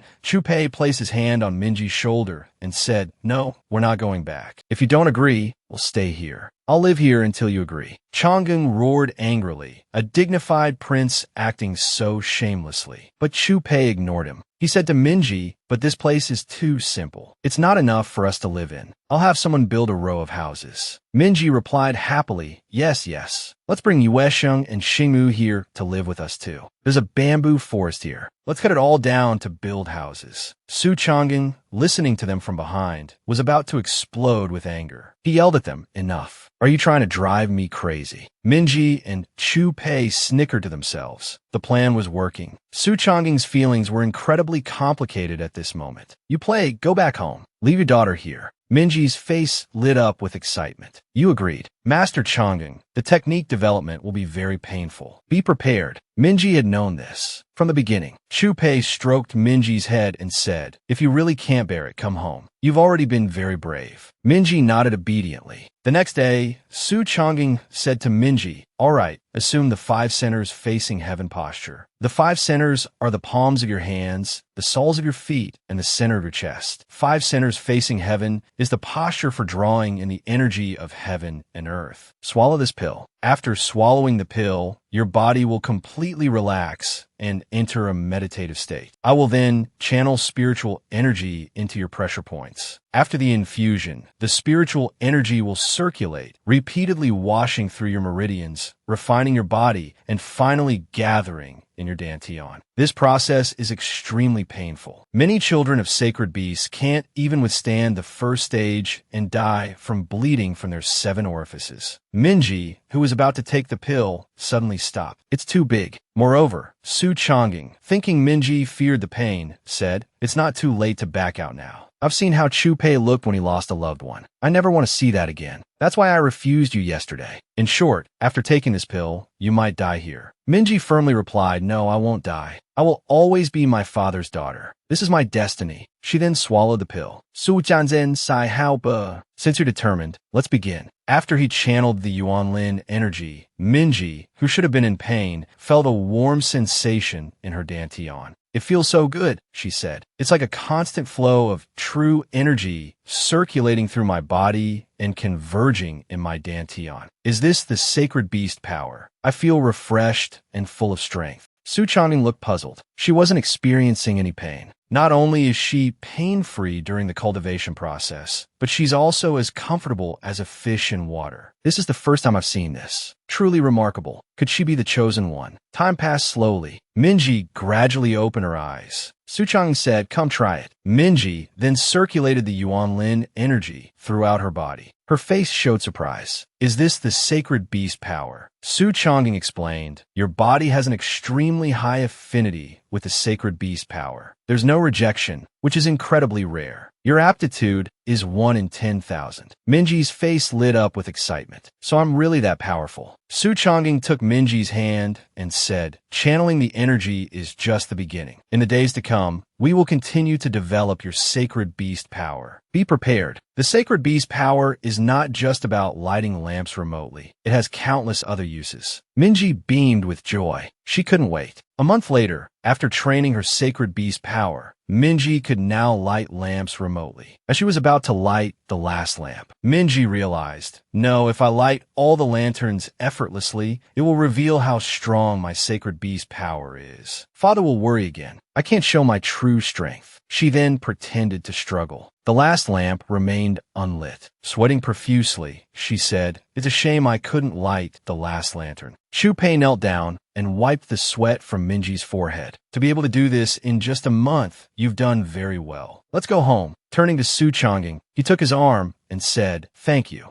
Su Chang'e angrily brushed him off. Cut the act. Just go, and don't come back. I won't open the door. Except for your daughter, of course. Minji happily took Su Chang'e's hand. I'll definitely be back, master. Chu Pei then led Minji away on horseback. Minji said to Chu Pei, Father, I can now conceal my sacred beast power. Can we attack now? Of course, he replied. Minji smiled slyly. Finally, I can meet Chen Huiming. I will tame you, future tyrant. In the cold palace of the imperial palace, the 5th prince held firecrackers, a wicked smile on his face. He said to Chen Huiming, 6th brother, I bought a lot of firecrackers at the festival market. Come play with me. He lit a firecracker and threw it directly at Chen Huiming. Crackle, crackle, boom. Chen Huiming suffered several burns. The 5th prince, becoming more and more excited, laughed. Ha, don't hide. Come play. Chen Huiming, injured by the firecrackers, fell to the ground. Seeing him fall, the 5th prince said maliciously, who told you to lie down? I'm not done playing yet. Chen Huiming glared at him angrily and raised his hand. Unexpectedly, the firecracker flew back towards the 5th prince. With a loud crack, his hair caught fire. A guard, seeing this, cried out in alarm, "Fire! Fire!" The guards quickly patted out the flames. The fifth prince wailed, "It hurts. It hurts." After a while, the fire was finally extinguished. His hair was completely singed. Chun Huiming chuckled softly. This enraged the already injured fifth prince. "Arg, you dare laugh at me? You, a lowly dog from the cold palace, dare laugh at me? Hold him down." In the next moment, Chun Huiming was pinned firmly to the ground. The fifth prince began to kick and punch him. "Keep laughing. Come on, laugh." Chun Huiming, covered in injuries, could not fight back. Then the fifth prince turned and left. "Sixth brother, I'll come play with you again next time. Just you wait." "Ha ha." The fifth prince glared back at him, clenching his fists. A few days later, Chu Pei brought them to the Dragon Boat Festival celebration. Ming Yi looked at the enormous palace and exclaimed, "So this is the palace where Chun Huiming lives. It's truly magnificent, but he's currently suffering in the cold palace." Ming Yi asked Chu Pei, "Father, what are we doing in the palace today?" "Today, the palace is holding the Dragon Boat Festival celebration. All the royal relatives and nobles will enter the palace to pay their respects to His Majesty and the Empress Dowager." Ming Yi was startled. The Dragon Boat Festival. In the original comic, Huimin is poisoned at the Dragon Boat Festival. The mastermind behind is Emperor Zuyu Rui's mother, Consort Jing Huimin. Although Huimin wasn't poisoned to death, the toxin remained permanently in his body, constantly tormenting him and causing a drastic change in his personality. This poisoning is the turning point where Huimin becomes a tyrant. "I can't let Huimin get poisoned. I have to save him." Chu Pei said to Chao Xian, "The palace is crowded and chaotic. It's Ming Ye's first time in the palace. You must keep an eye on her." Yi Sheng chimed in, widening her eyes with her hands. "Don't worry, father. I'm here too. I'll keep a close watch on this country bumpkin." In the next second, Ming Yi disappeared. Chu Pei sighed, "This child." Chao Xian immediately turned to look for her. Ming Yi called out to her father, "Don't worry, father. I'll go right away." Ming Yusheng shouted after her, "Big sister, wait for me." A while later, the celebration officially began. The Empress Dowager raised her hand and said, "Serve you Yuan sweet soup." Palace maids and guards then brought out the sweet soup. A maid nervously carried a bowl of sweet soup. Meanwhile, Ming Yi found a location where Huimin would be poisoned, the courtyard of Gue Hua Palace. Seeing the guards at the entrance, she wondered how to get in. She spotted a large tree nearby. "I've got it." Finally, the sweet soup was presented to Chun Huiming. The maid trembled nervously, a triumphant look on her face. "Drink, sixth prince. This is the sweet soup I specially prepared for you." Ming Yi, perched in the tree, watched as the maid held out the sweet soup. This is it. This is the scene where Huimin is poisoned in the original story. It's time to show my sacred beast power. Sacred beast power can heat things remotely. The bowl of sweet soup offered to Chun Huiming suddenly became very hot.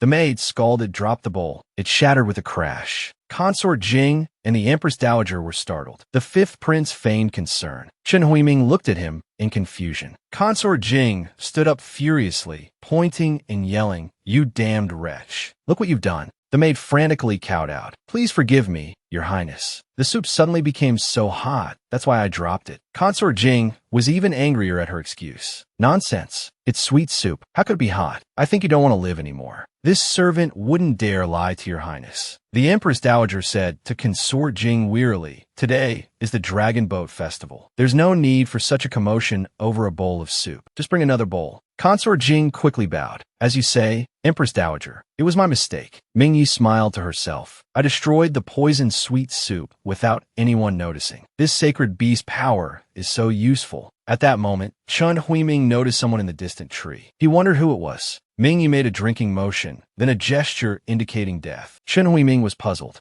What is she doing?" Ming Yi quickly waved, signaling him not to eat. But Chun Huiming didn't understand. Suddenly, she slipped and fell downwards. She landed on the ground with a thud and a scream. The guards were instantly alert. "Who's there? Who's there?" They went to investigate, but found no one. After the banquet, Chun Huiming was on his way back. He recalled the girl in the tree. It seemed she had something to tell him. Just then, the fifth prince suddenly appeared. "You didn't drink the sweet soup earlier, did you? So I kindly brought you a bowl." He held a bowl with insects in it. "I even added black sugar dumplings. It's very delicious." He then threw the insects into the soup. Chen Huiming angrily shouted to Yue Hui, "Don't go too far. The fifth prince retorted, "You're the one who's going too far. I brought this for you out of the kindness of my heart." After saying this, the fifth prince pointed at him and roared, "What are you useless guards waiting for? Grab him and make him drink the soup." Seeing this, Chun Hui-ming turned and ran. The guards chased after him. Seeing him flee, the fifth prince yelled furiously, "Quickly, catch him. Don't let him get to a crowded area." Around the corner, Ming Yi walked over, looking puzzled. "Where is this? This place is huge. I need to get back."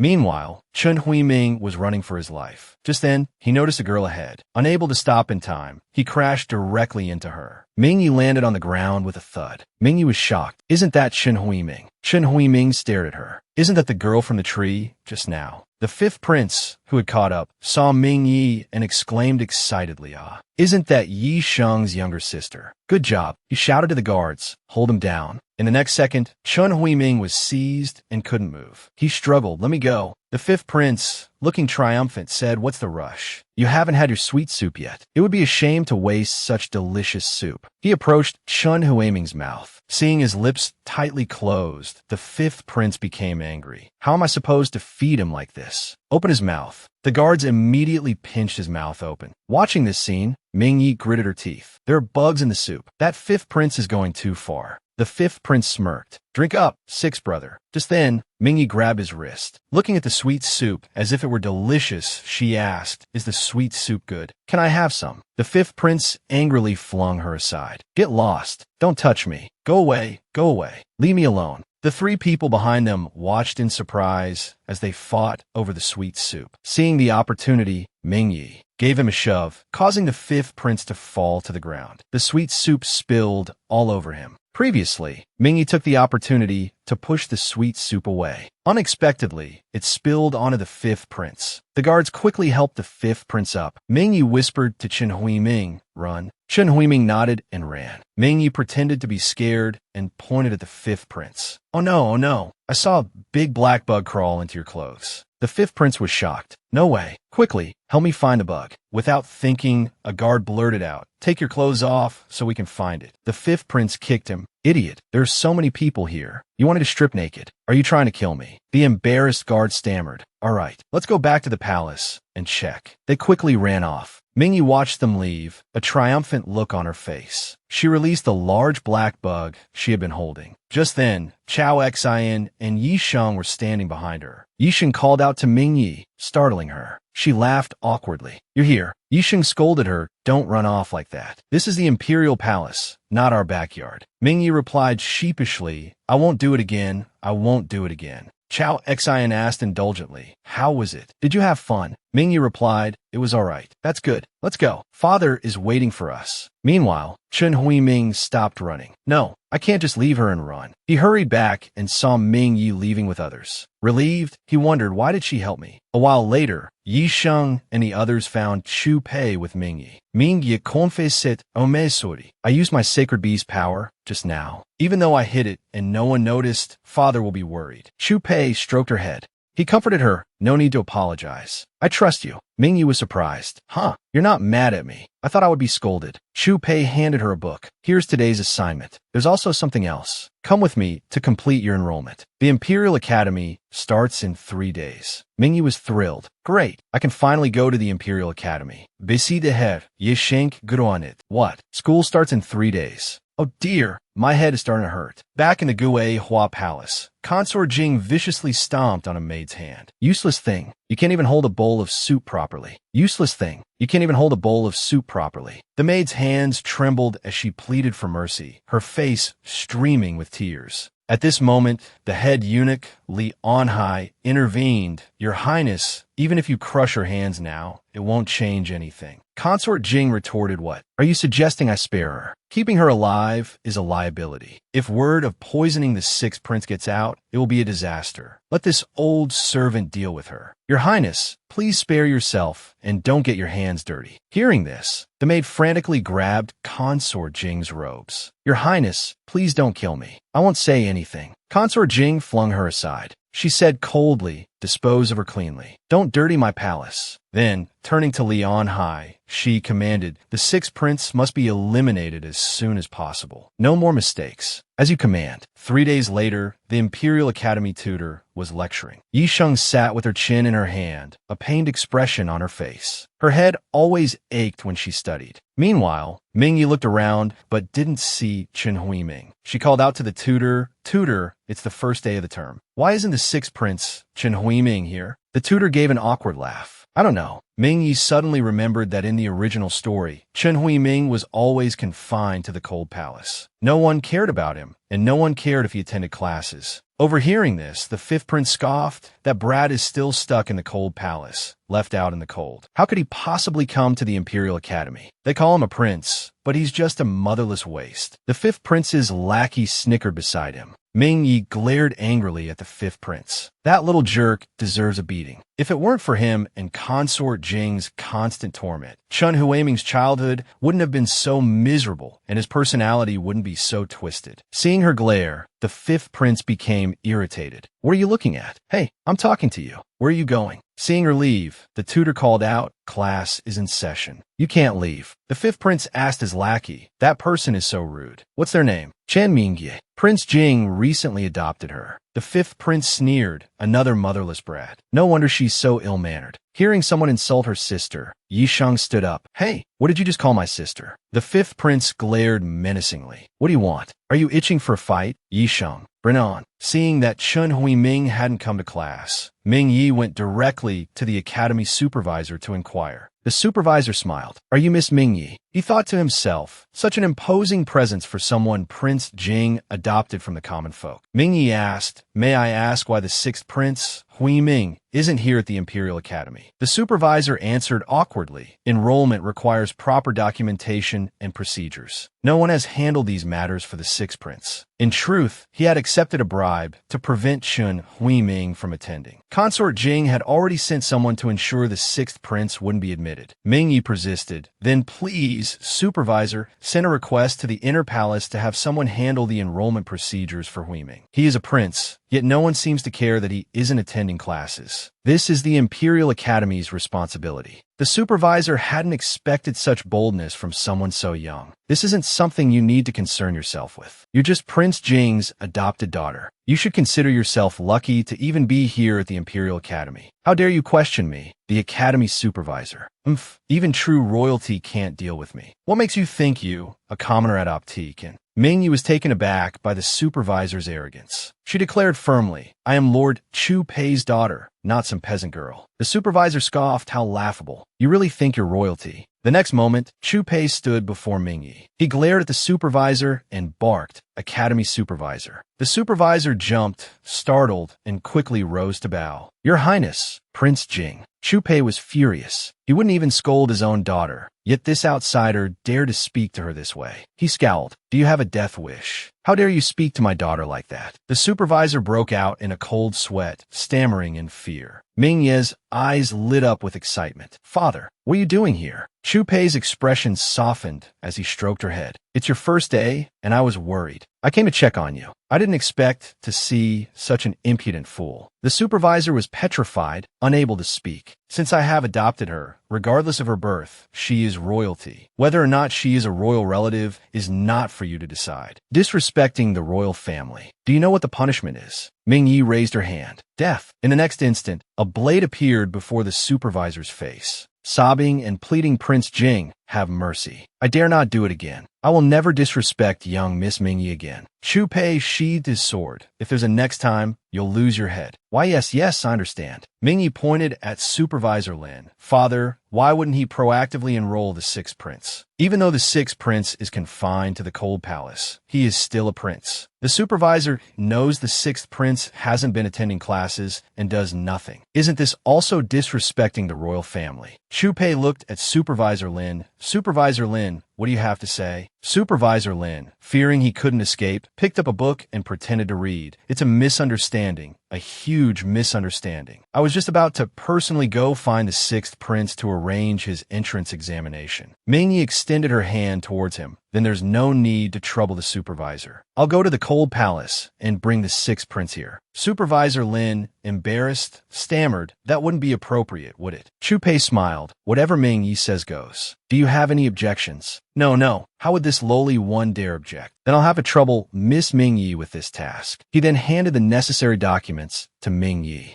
Mingyi accepted them. It's a small matter, father. I'll go to the cold palace and bring the sixth prince back. Chupei handed Mingyi his token. Take my pass. Be careful on your way. Mingyi took the token and waved to Chupei. After bidding farewell to Chupei, Mingyi went to the cold palace alone. She found it was quite large and didn't know where Chun Huiming resided. Then she noticed someone up ahead. Looking closely, she realized it was Li Anming. Li Anming was the son of the head eunuch, Li Anhai, and exercised his father's authority. He was the one constantly bullying Huiming in the cold palace. I didn't expect that pest to be here in the cold palace too. He must be going after Huiming. Meanwhile, Chen Huiming sat alone outside, listening to the commotion outside. He remembered that it was the start of the Imperial Academy term, but that had nothing to do with him. Who is that young lady? She seems to be arguing with someone. It's a pity this is the cold palace. No one will help. He sighed, except for those annoying fellows. His stomach grumbled. Chen Huiming felt very hungry. The next moment, the door clicked open. Li Anming entered with a sinister smile. Sixth Prince, fancy meeting you here. Chen Huiming glared at him. What do you want? Li Anming gestured to the food box beside him. Today, the Buddhist temple held a prayer ceremony. The Empress Dowager bestowed longevity buns on all the princes. He signaled to the maid beside him. The maid immediately picked up a longevity bun and offered it to Chen Huiming. Chen Huiming's eyes narrowed suspiciously. Although I'm hungry, I don't believe you. You never let me eat my fill. Why would you suddenly be so kind as to bring me food? You old turtle must be up to no good. I'm not eating it. Li Anming smirked. Sixth Prince, I'm afraid you don't have a choice. This is a gift from the Empress Dowager. Even the Emperor would accept it with respect, let alone a prince. I still won't eat it. What can you do to me? Li Anming cracked his knuckles. Then this old servant will have to personally feed the sixth prince. He turned and signaled to the guard. The guard immediately grabbed Chen Huiming. He picked up the longevity bun. Whether you like it or not is irrelevant to me. These are the Empress Dowager's orders. This old servant is merely following them. So, sixth prince, you must eat this today. Chen Huiming struggled, get away. I won't eat it. He kicked the longevity bun out of the guard's hand. It flew past Li Anming's face and landed on the ground.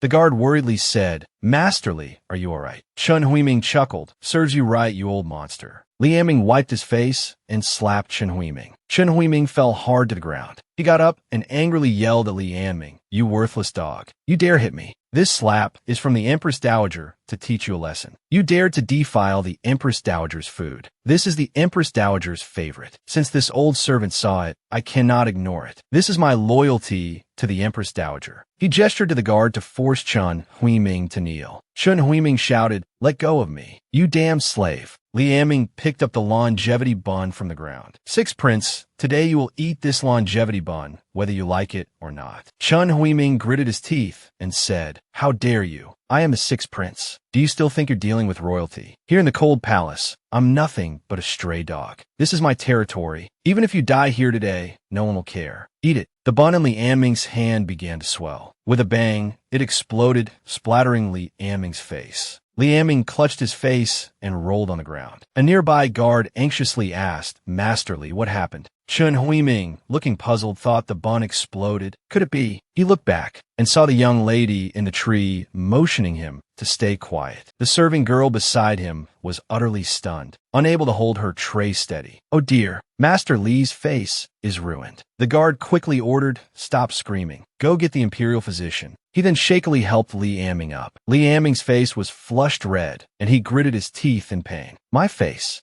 hurts. After seeing them leave, Mingyi hurried over to Chen Huiming. Your Highness, are you all right? The young lady from the tree. I see you again. Mingyi put her hands on her hips and said to Chen Huiming, Don't call me the young lady from the tree. I'm Mingyi, Prince Jing's daughter. My father is the current emperor, so you're my cousin. Chen Huiming blushed and stammered. Why yes, cousin Mingyi. After chasing Li Anming away, Ming Yi and Hui Ming sat on the steps to chat. Hui Ming excitedly asked, "Cousin Ming Yi, was it you who made the bun explode?" Ming Yi conjured a small flame in her palm, impressing Hui Ming. "You're so smart. I used my sacred bee's power." Hui Ming's eyes sparkled. "Was it you who spilled the sweet soup before, too?" Ming Yi yinkit proudly. "I knew that sweet soup was poisoned, so I made the serving girl spill it." "Cousin, you're so amazing." Ming Yi put a finger to her lips. "But you must keep it a secret. If anyone finds out I used my sacred bee's power, I'll be taken away." Hui Ming firmly promised not to tell. Suddenly, Ming Yi heard a rumbling sound. Hui Ming looked embarrassed. "That's my stomach. It did that a lot." Ming Yi suddenly remembered something and quickly reached into her pocket. She handed Hui Ming the bun she had brought. Remembering how Hui Ming suffered from hunger in the cold palace in the story, she had brought him something to eat. Chen Hui Ming looked at the bun in his hand, drooling. "Wow, what a big bun. It smells so good, and it's still warm." Ming Yi affectionately patted Chen Hui Ming's head. "Go on, eat it." Chen Hui Ming took a large bite. Ming Yi smiled as she watched him eat. Looking at this adorable little Hui Ming, it was hard to imagine him becoming the tyrannical emperor who vowed to slaughter the Chung family. She vowed she wouldn't let this sweet child become a tyrant, not only for her father, but for Hui Ming as well. Chen Hui Ming, feeling Ming Ye's gaze, blushed and asked, "Cousin Ming Yi, what is it? Did I eat too much?" Ming Yi shook her head with a smile. "Not at all. You should eat it all. We need our strength to fight the bad guys." Chen Hui Ming put down the bun. Ming Yi asked, puzzled, "What's wrong?" "But I'm not strong at all. If I were as strong as you, those mean eunuchs wouldn't dare bully me." Ming Yi stood up and pointed at Chen Hui Ming. "Do you want to be as strong as me?" Chen Hui Ming nodded firmly. "I do." Ming Yi puffed out her chest. "Then become my disciple. I'll stay by your side and teach you." "Really? Can I learn from you?" Suddenly, a voice called out, "Master." Ming Yi quickly stopped him. "Your Highness, you are a prince. You don't need to kneel to me. Let's just make a promise." Continuing from the previous scene, Chen Hui Ming knelt before Ming Yi to become her disciple. Startled, Ming Yi quickly helped him up. They linked pinkies.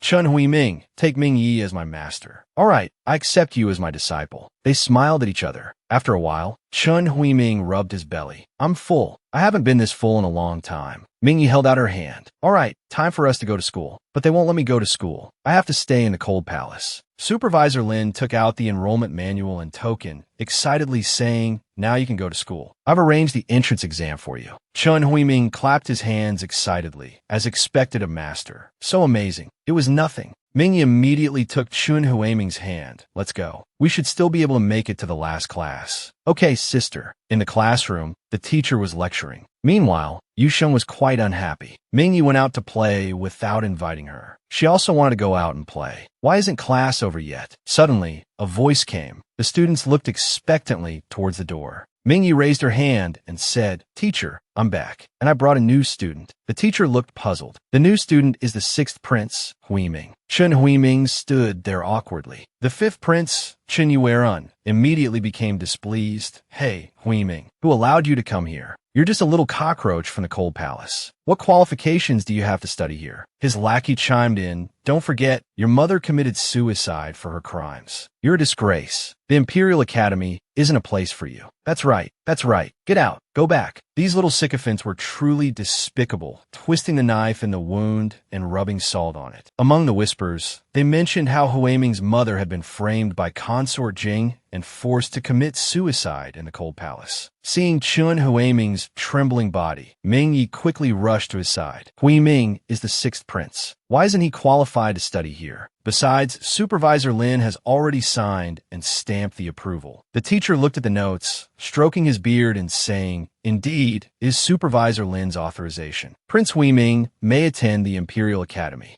Ming Yi looked confidently at the fifth prince. The teacher and Supervisor Lin both agree. "What do you have to say now?" The fifth prince frowned at Ming Yi, muttering, "What a reckless girl." Yusheng walked over and said, Yeah. What business is it of yours whether he can study here or not? What's the rush?" The fifth prince was immediately enraged. "It's none of your business either." Yusheng stuck out her tongue. "I can't hear you. I can't hear you. I can't hear you." Ming Yi bowed respectfully. "Teacher, may I ask where Prince Hui Ming should sit?" The teacher pointed to the back. "Sit at the table next to you." After the teacher finished speaking, Ming Yi took Chun Huiming's hand. Prince Huiming walked right past the fifth prince. The fifth prince smirked wickedly. He stuck his foot out and tripped Ming Yi. Ming Yi fell to the ground with a thud. The fifth prince and his lackeys laughed. Why don't you watch where you're going? Falling flat on your face like that. How hilarious. Ming Yi clenched her fists, glaring at him, wishing she could flatten him. Chu Pei and Yu Sheng quickly helped Ming Yi up, concerned. Are you all right? Yu Sheng shouted at the fifth prince, Chun Yueran. Stop bullying my sister. If you want to fight, come at me. I'm always ready. Chun Yueran nonchalantly scratched his ear. What are you babbling about? Who bullied your sister? Did anyone see me bully her? His lackey chimed in, no, I didn't see anything. I didn't see anything at all. Yu Sheng, how dare you speak to the fifth prince like that? Remember your place. The teacher shook his head helplessly. The fifth prince and the second prince Jing are at it again. What a nuisance. Ming Yi really wanted to beat that brat to death. She bowed angrily to the teacher. Teacher, Chun Yueran deliberately tripped me. He disrupted the class and bullied a fellow student. You must punish him. The teacher was in a predicament, unsure what to say, thinking to himself, spare me. I'm just a lowly academy official. I can't afford to offend any of you royal relatives. The fifth prince said arrogantly, you're accusing me falsely. She clearly stepped on my foot. I haven't even settled the score with her yet. His lackeys echoed, that's right. I saw Ming Yi step on the fifth prince's foot. The fifth prince looked around at the other students, who dared not offend him and remained silent. The fifth prince was extremely satisfied with their silence. Well, no one said anything, so you stepped on my foot. The teacher, not wanting the situation to escalate, quickly intervened. Since no one saw anything, I can't make a judgment. Let's just drop it and get back to class. Suddenly, someone raised their hand and said, I know. Chun Huiming raised his hand, pointing at the fifth prince and saying righteously, you deliberately stuck your foot out. Apologize to Ming Yi. The fifth prince grabbed Chun Huiming by the collar and yelled, you little cockroach. You've gotten bolder in just a few days. Say that again. Chun Huiming remained unyielding, apologized to sister. Ming Yi was stunned. She didn't expect Chun Huiming to stand up to the fifth prince for her. Yu Sheng was also surprised by his boldness. The fifth prince, enraged, raised his hand to strike him. You're asking for it. Chun Huiming roared, apologize. You dead cockroach. Who do you think you are? How dare you order me around? Yu Sheng couldn't stand it any longer. She yelled at Chun Yueran, stop it, Chun Yueran. Two lackeys immediately grabbed Yu Sheng, saying, this doesn't concern you. Yu Sheng, don't try to interfere. Seeing the situation escalating, Ming Yi turned to the teacher and said, teacher, this isn't right. But the teacher just looked away, pretending not to notice. Ming Yi was speechless, realizing she couldn't count on the teacher. It seemed she had to intervene. Pretending to point outside in surprise, she shouted, the emperor is here. Everyone quickly looked outside. The emperor is coming. Chun Yueran, startled, quickly pushed Chun Huiming away. But they found no movement at the door. Everyone looked confused. Where is he? Ming Yi looked at the hanging lantern above and used her phoenix power. A burst of fire flew towards the rope. Snap! The rope broke. The lantern fell directly towards Chun Yueran's head. Completely unaware of the impending threat, the fifth prince was still yelling at Ming Yi. How dare you trick me, Chun Ming Yi. The next second, thud. The lantern landed right on him. He was stunned. What the? Why did the lantern fall on me? You idiots. What are you doing? Get it off me. The two lackeys stood there dumbfounded before finally reacting and running over. Ming Yi winked at Yu Sheng. Then they both stuck out their feet and tripped the lackeys. Seeing their uselessness, the fifth prince yelled, you idiots. What are you doing? Suddenly, Chun Huiming appeared behind Chun Yueran. He pushed him with both hands. Chun Yueran instantly sensed something was wrong. What's happening?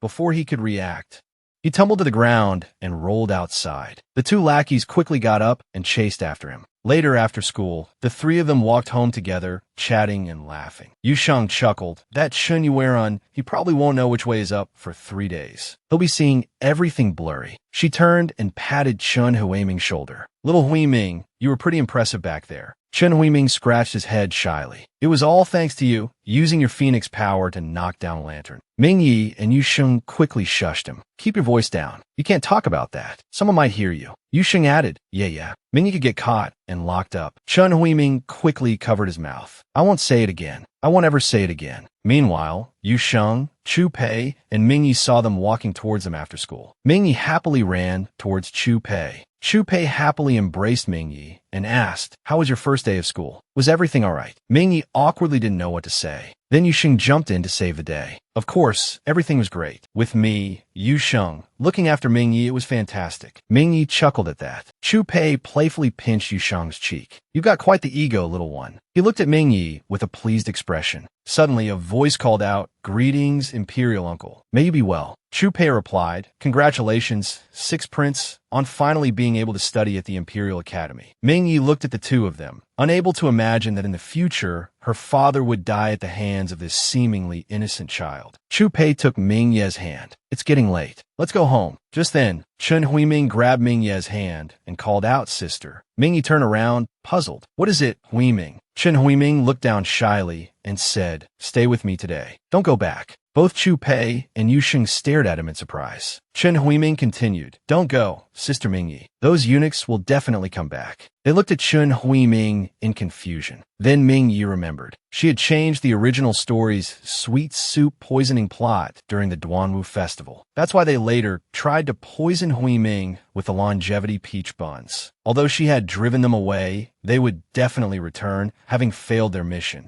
If she didn't find a solution, Huiming would still be harmed by those assassins. She turned to Chu Pei and asked, "Father, may I stay and accompany Huiming?" Chu Pei Wen, "Staying in the cold palace overnight. That's not appropriate." Mingyi looked at the pitiful Chen Huiming. "Sister Mingyi, don't go." She turned back to Chu Pei and pleaded, "Just this once, okay?" Chu Pei shook his head. "I'm not comfortable with you staying in the inner palace alone." Mingyi lowered her head and stammered, but. Xian Nu spoke up to Chu Pei, "Father, let me stay with Mingyi too. I'll look after them." Yusheng also chimed in, and me. With me here, there definitely won't be a problem." Seeing this, Mingyi tugged on Chu Pei's hand. "So can I stay now?" Can I?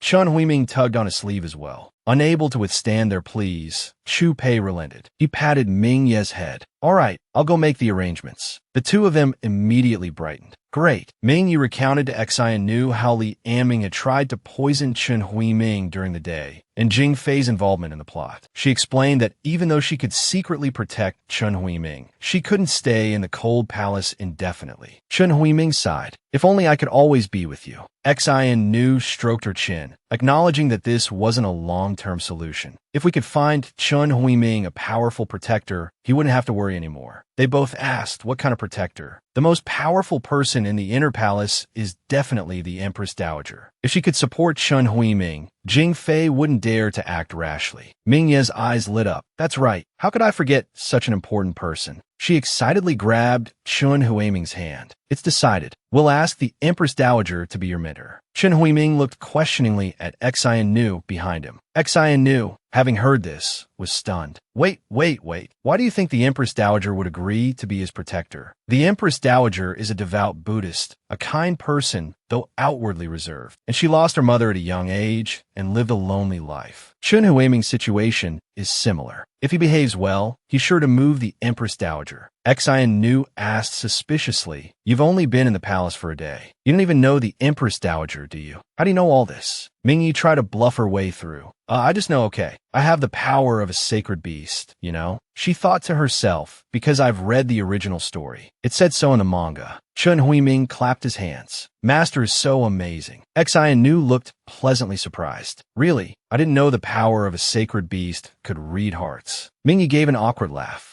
A moment later, Yusheng arrived holding a large watermelon. "Watermelon's here." The three of them were shocked. "Where did you get that?" "I picked it up in the Imperial Academy." Pretty impressive, right? Everyone's faces lit up with excitement. "Watermelon. Si nous pouvons du zatscan." That's clearly from the Imperial Academy's kitchen. "I'll go pay for it tomorrow." The four of them then enjoyed the watermelon. Yusheng spat out a watermelon seed and noticed a light outside. She shouted towards the light, "Someone's coming." The others were still enjoying their watermelon. Yusheng, spitting out watermelon seeds, noticed a light nearby. She immediately pointed and said, "Someone's coming." Mingyi sudenli realized it. "It's that damned eunuch Li Anming back again. Chun Huiming excitedly declared, I'm not afraid. There are so many of us, and we have Master. We can definitely beat him. You shall clench your fists. If he dares to bully you, I'll beat him so badly his own parents won't recognize him. I'll turn him into a pig's head. Xianu, sitting to the side, was speechless. Even if you could beat him, then what? Do you want to all get arrested? Sixth Prince, do you want to be ruined for life? The two of them didn't understand what she meant. Si nous fumai, there's a better way to deal with him. They asked what way. Meanwhile, Li Anming barged in. You damn cockroach. You ruined my exquisite face. Tonight, I'm going to torture you slowly. You'll wish you were dead. He pointed inside. Search for me. The guards rushed in. One of the guards suddenly sensed something amiss in the nearby bushes. He whispered to Li Anming, Sir, there seems to be something over there. Li Anming cautiously parted the bushes. He saw blue flames flickering within the bushes, with a shadowy figure in the center. As the figure slowly approached, the two of them jumped back in fright and ran away as fast as they could. Li Anming fell back on his backside with a thud. What is that? What is that? Just as they reached the doorway, 2 pieces of sweet potato were thrown at their feet. They stepped on them and fell forward.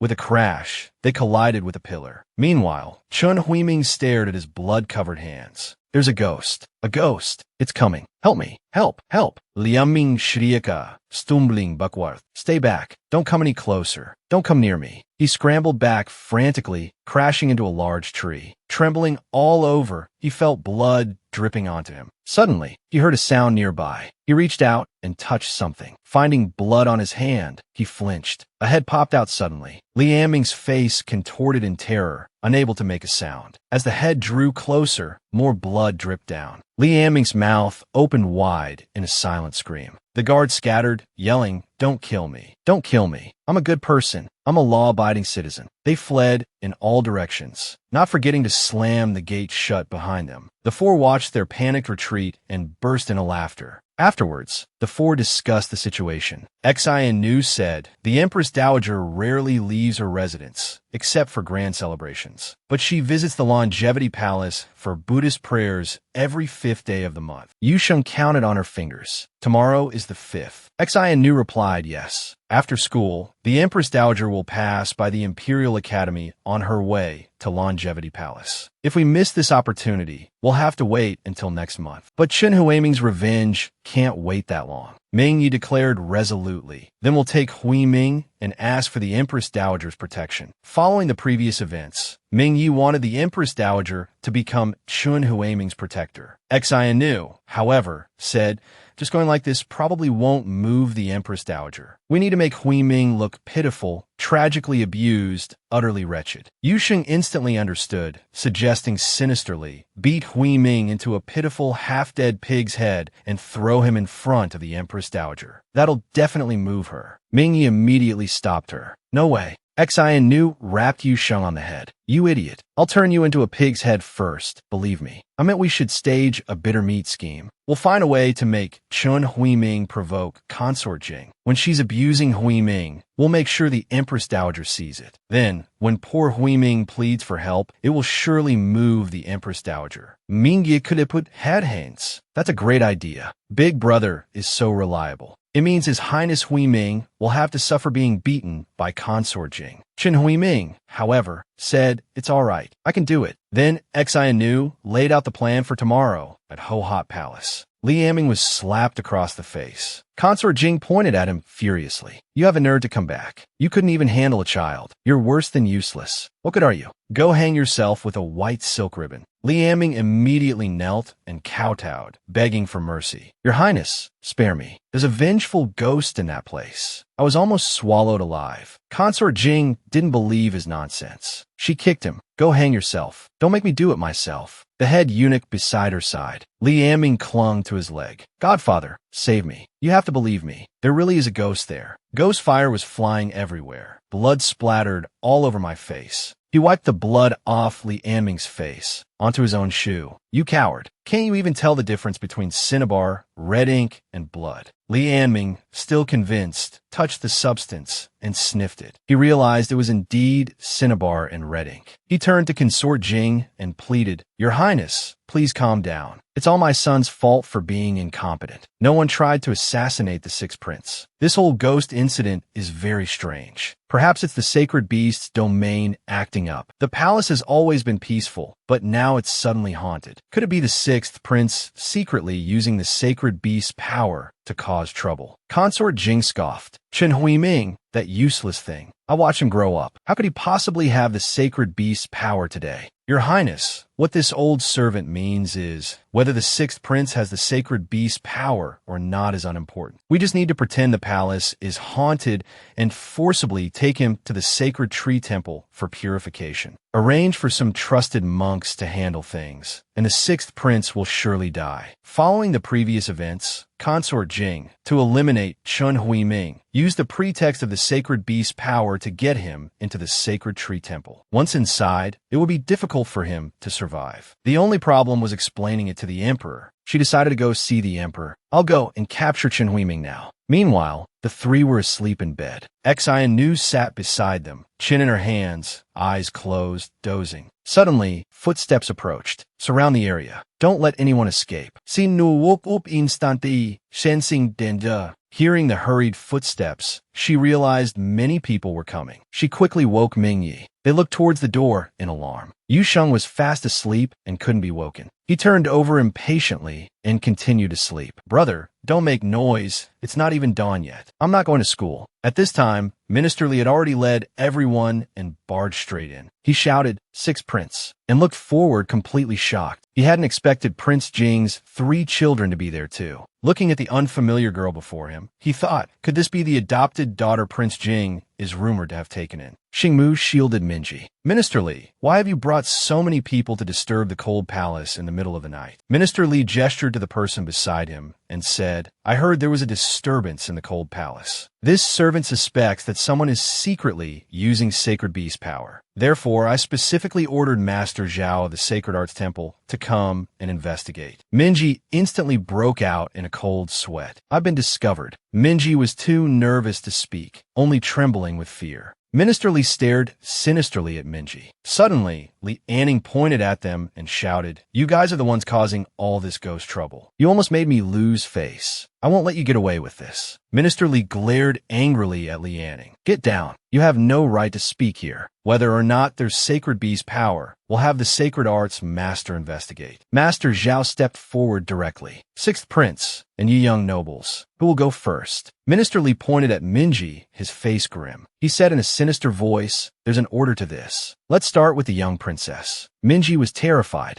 Xingmu and Yuesheng looked at Minji in alarm. Chun Huiming looked at the trembling Minji with concern. As the sacred arts master started to approach, Chen Huiming stepped in front of Minji. "There's no need to check. I'm the one using the sacred beast power." The three were startled. Master Zhao also looked at Minister Li questioningly. Minister Li, however, wasn't surprised at all. This was exactly what he wanted. He nonchalantly said, "Let's investigate further." Master Zhao placed his hand on Chun Huiming's head and probed. After a moment, he exclaimed, "Aha! It is indeed sacred beast power. Your Highness, the Sixth Prince, possesses the power of the Gale." Minji was shocked. "That's impossible." Seeing their actions, Xingmu thought, "They're clearly framing Huiming. This is despicable." Minister Li feigned congratulations. "Congratulations, Your Highness the Sixth Prince. The Emperor has decreed that all those with sacred beast power must serve the country. Even a prince is no exception. Please come with us to the Sacred Arts Temple. Don't cause any trouble, lest you suffer unnecessarily." Chen Huiming turned to Minji. "Sister, I'm going." Minji watched helplessly as they took him away. Xingmu cried out internally, "Huiming, no, don't go." She reached out, about to use her sacred beast power. Xingmu quickly stopped herself and glared at Minji. Minji, knowing she was wrong, lowered her head. Xingmu's voice rang in her ears. "Do you want to use your sacred beast power here? With the sacred arts master present, do you think you can hide it? Do you want to get us all killed?" Minji burst into tears. "I'm sorry, brother, but I can't just watch them take Huiming away. If they unlock his power, he'll die. He doesn't have any sacred beast power. I have to go. I have to save Huiming. Xingmu raised her hand to slap her, but she couldn't bring herself to do it, looking at her pitiful, tear-stained face. She gently stroked Minji's head and sighed. If you get caught, what about father? Have you thought about him? And even if you confess, they won't release Huiming. They want him to die. You'll only end up captured with him. Minji grabbed Xingmu's sleeve. Then what should we do? Xingmu shook her head helplessly. She didn't know what to do either. Yueshing anxiously paced. We're doomed. Even clever Xingmu doesn't have a solution. Xingmu tried to comfort them.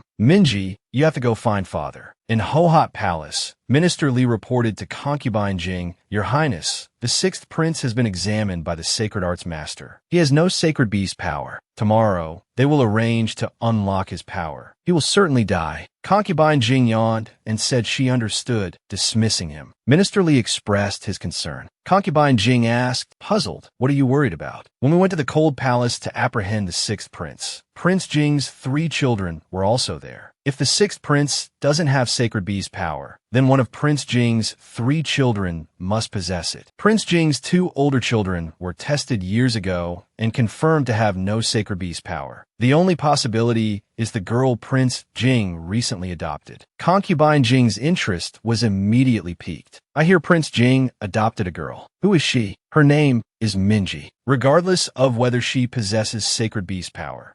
Without prior warning, subordinates failed to prevent Minji. Sacred beast power. Why does it always come back to this? Prince Jing's. Your Highness, I will send someone to Prince Jing's manor tomorrow to demand her. Your Highness, we must seize Minji quickly. It's better to be safe than sorry. Concubine Jing shook her head, indicating disapproval. No, that won't do. Seizing Minji will definitely cause a commotion. The only priority right now is the floating hook. We mustn't create any further complications. Minister Li, what else do you want to do? Concubine Jing immediately interrupted. Prince Jing has already lost Yueshing. Losing Minji as well will certainly enrage him. He will ruin our plans. I don't understand. Concubine Jing clapped her hands and said, as soon as dawn breaks, freeze him. Keep an eye on him in the Sacred Tree Division. Don't let anything happen to him. The scene changes. Day is broken. It's time to open the east gate. Just as Prince Jing was about to leave, he was surprised. I didn't expect them to be so bold. I am furious. I didn't expect father to be going to see him right now. Prince Jing was overjoyed to hear his 2 children's words. I'm still worried. I came to pick you up as soon as the palace gates opened. Minji quickly grabbed Prince Jing's hand. Father, something terrible has happened. Please save Lord Huiming. Prince Jing quickly knelt down and asked what had happened. Minji frantically grabbed Prince Jing's hand. Father, something terrible has happened. Please save Lord Huiming. Prince Jing knelt down and asked what had happened. He's been taken to the Sacred Tree Division. They're going to perform the soul-searching ritual on him. Xingmu also stepped forward and said, the chief eunuch, Li Anning, arrested the 6th prince. He falsely accused the 6th prince of possessing sacred beast power. I fear the 6th prince is in grave danger. Minji kept muttering, please save Lord Huiming. Prince Jing stroked Minji's head. I'm so sorry, Minji. I also want to save the 6th prince, but I don't want to be involved in the sacred beast child conflict again. I don't want to put my children in danger. Minji reacted with agitation. But Huiming was arrested to protect me. If it weren't for him, it would have been me. Prince Jing shook his head helplessly. I'm so sorry. I don't want to take the risk. Come home with me. Minji abruptly knelt down. Father, please, I beg you, save Huiming. This isn't just for Huiming. It's for our whole family. Prince Jing was shocked. He looked at Minji, speechless. Yueshing hugged Prince Jing. Father, the 6th prince is truly brave. If it weren't for him, Minji's sacred beast power would have been discovered. The 6th prince has shown us kindness. I also beg you to save him, Father. Prince Jing looked at his 3 children. He hadn't realized how much they had grown. He then said firmly, your father is not someone who forgets kindness or abandons those in need. I will save the 6th prince. Minji jumped up joyfully. Father, that's wonderful. Prince Jing took Minji's hand and said, Minji, come with me. There's somewhere we need to go. Minji looked puzzled. Where? Yueshing watched them leave and asked Xingmu, where are they going? What do we do now? Go to the Imperial Academy. We'll study and wait for father's news. The scene shifts to the Sacred Tree Division. Chen Huiming sat alone on the bed, waiting. He believed his master and Minji would definitely save him. Then he heard footsteps. Chen Huiming hadn't expected them to come so quickly. Meanwhile, Su Chang'an was leisurely drinking tea, enjoying the fresh air of the countryside. He was appreciating the quiet solitude, savoring his tea, and admiring the flowers, when suddenly he heard noise. Su Chang'an spat out the tea he had just taken a sip of. Prince Jing and Minji arrived on horseback. Minji waved happily at Su Chang'an, calling out, "Master." Looking at his trampled flower garden, Su Chang'an wanted to die. Prince Jing, holding Minji, said frantically, "Chang'an, it's an emergency." Su Chang'an, ignoring all else, roared at Prince Jing, "You imbecile. Do you not know how to knock? And the main entrance isn't even on this side. You've ruined my flower garden." Prince Jing clasped his hands together in apology. "I'm so sorry. I'll compensate you for the flowers. This is urgent. I need your help." Minji added anxiously, "Master, please help Lord Huiming." Su Chang'an looked at them in alarm. "What are you doing?" "The sixth prince has been falsely accused of possessing sacred beast power. He's been arrested by the Sacred Tree Division." Su Chang'an seemed unconcerned. "That has nothing to do with me." Chu Pei immediately grabbed his shoulder and said, "You're a renowned Sacred Tree master. Everyone in the Great Ming knows you. Come with me to the Sacred Tree Temple and reevaluate the sixth prince." Chen Chang'an abruptly shook off his hand. "I offended the Grand Preceptor years ago and would rather die than return to the Sacred Tree Temple. How could I possibly go back? Besides, it's a place I don't want to return to. There are too many painful memories there." Minji anxiously grabbed Chen Chang'an's hand. "Lord Huiming is about to be arrested and exploited. There's no time." Chen Chang'an immediately frowned. "I'm just a recluse with some knowledge of sacred trees. I can't help anyone. Everyone has their own destiny. I'm powerless to assist. Seek help elsewhere." Minji tearfully pleaded with him. "Master, please, I beg you." Chu Pei patted Minji's head comfortingly. "Don't worry. I'll persuade him. It won't take long." Minji looked at her father incredulously. Chu Pei walked directly behind Chen Chang'an and knocked him unconscious with a swift blow. Minji hadn't expected such direct action. Chu Pei quickly pulled Minji onto the carriage. Minji asked worriedly, "But won't the 3 horses be exhausted? Will they be able to keep up?"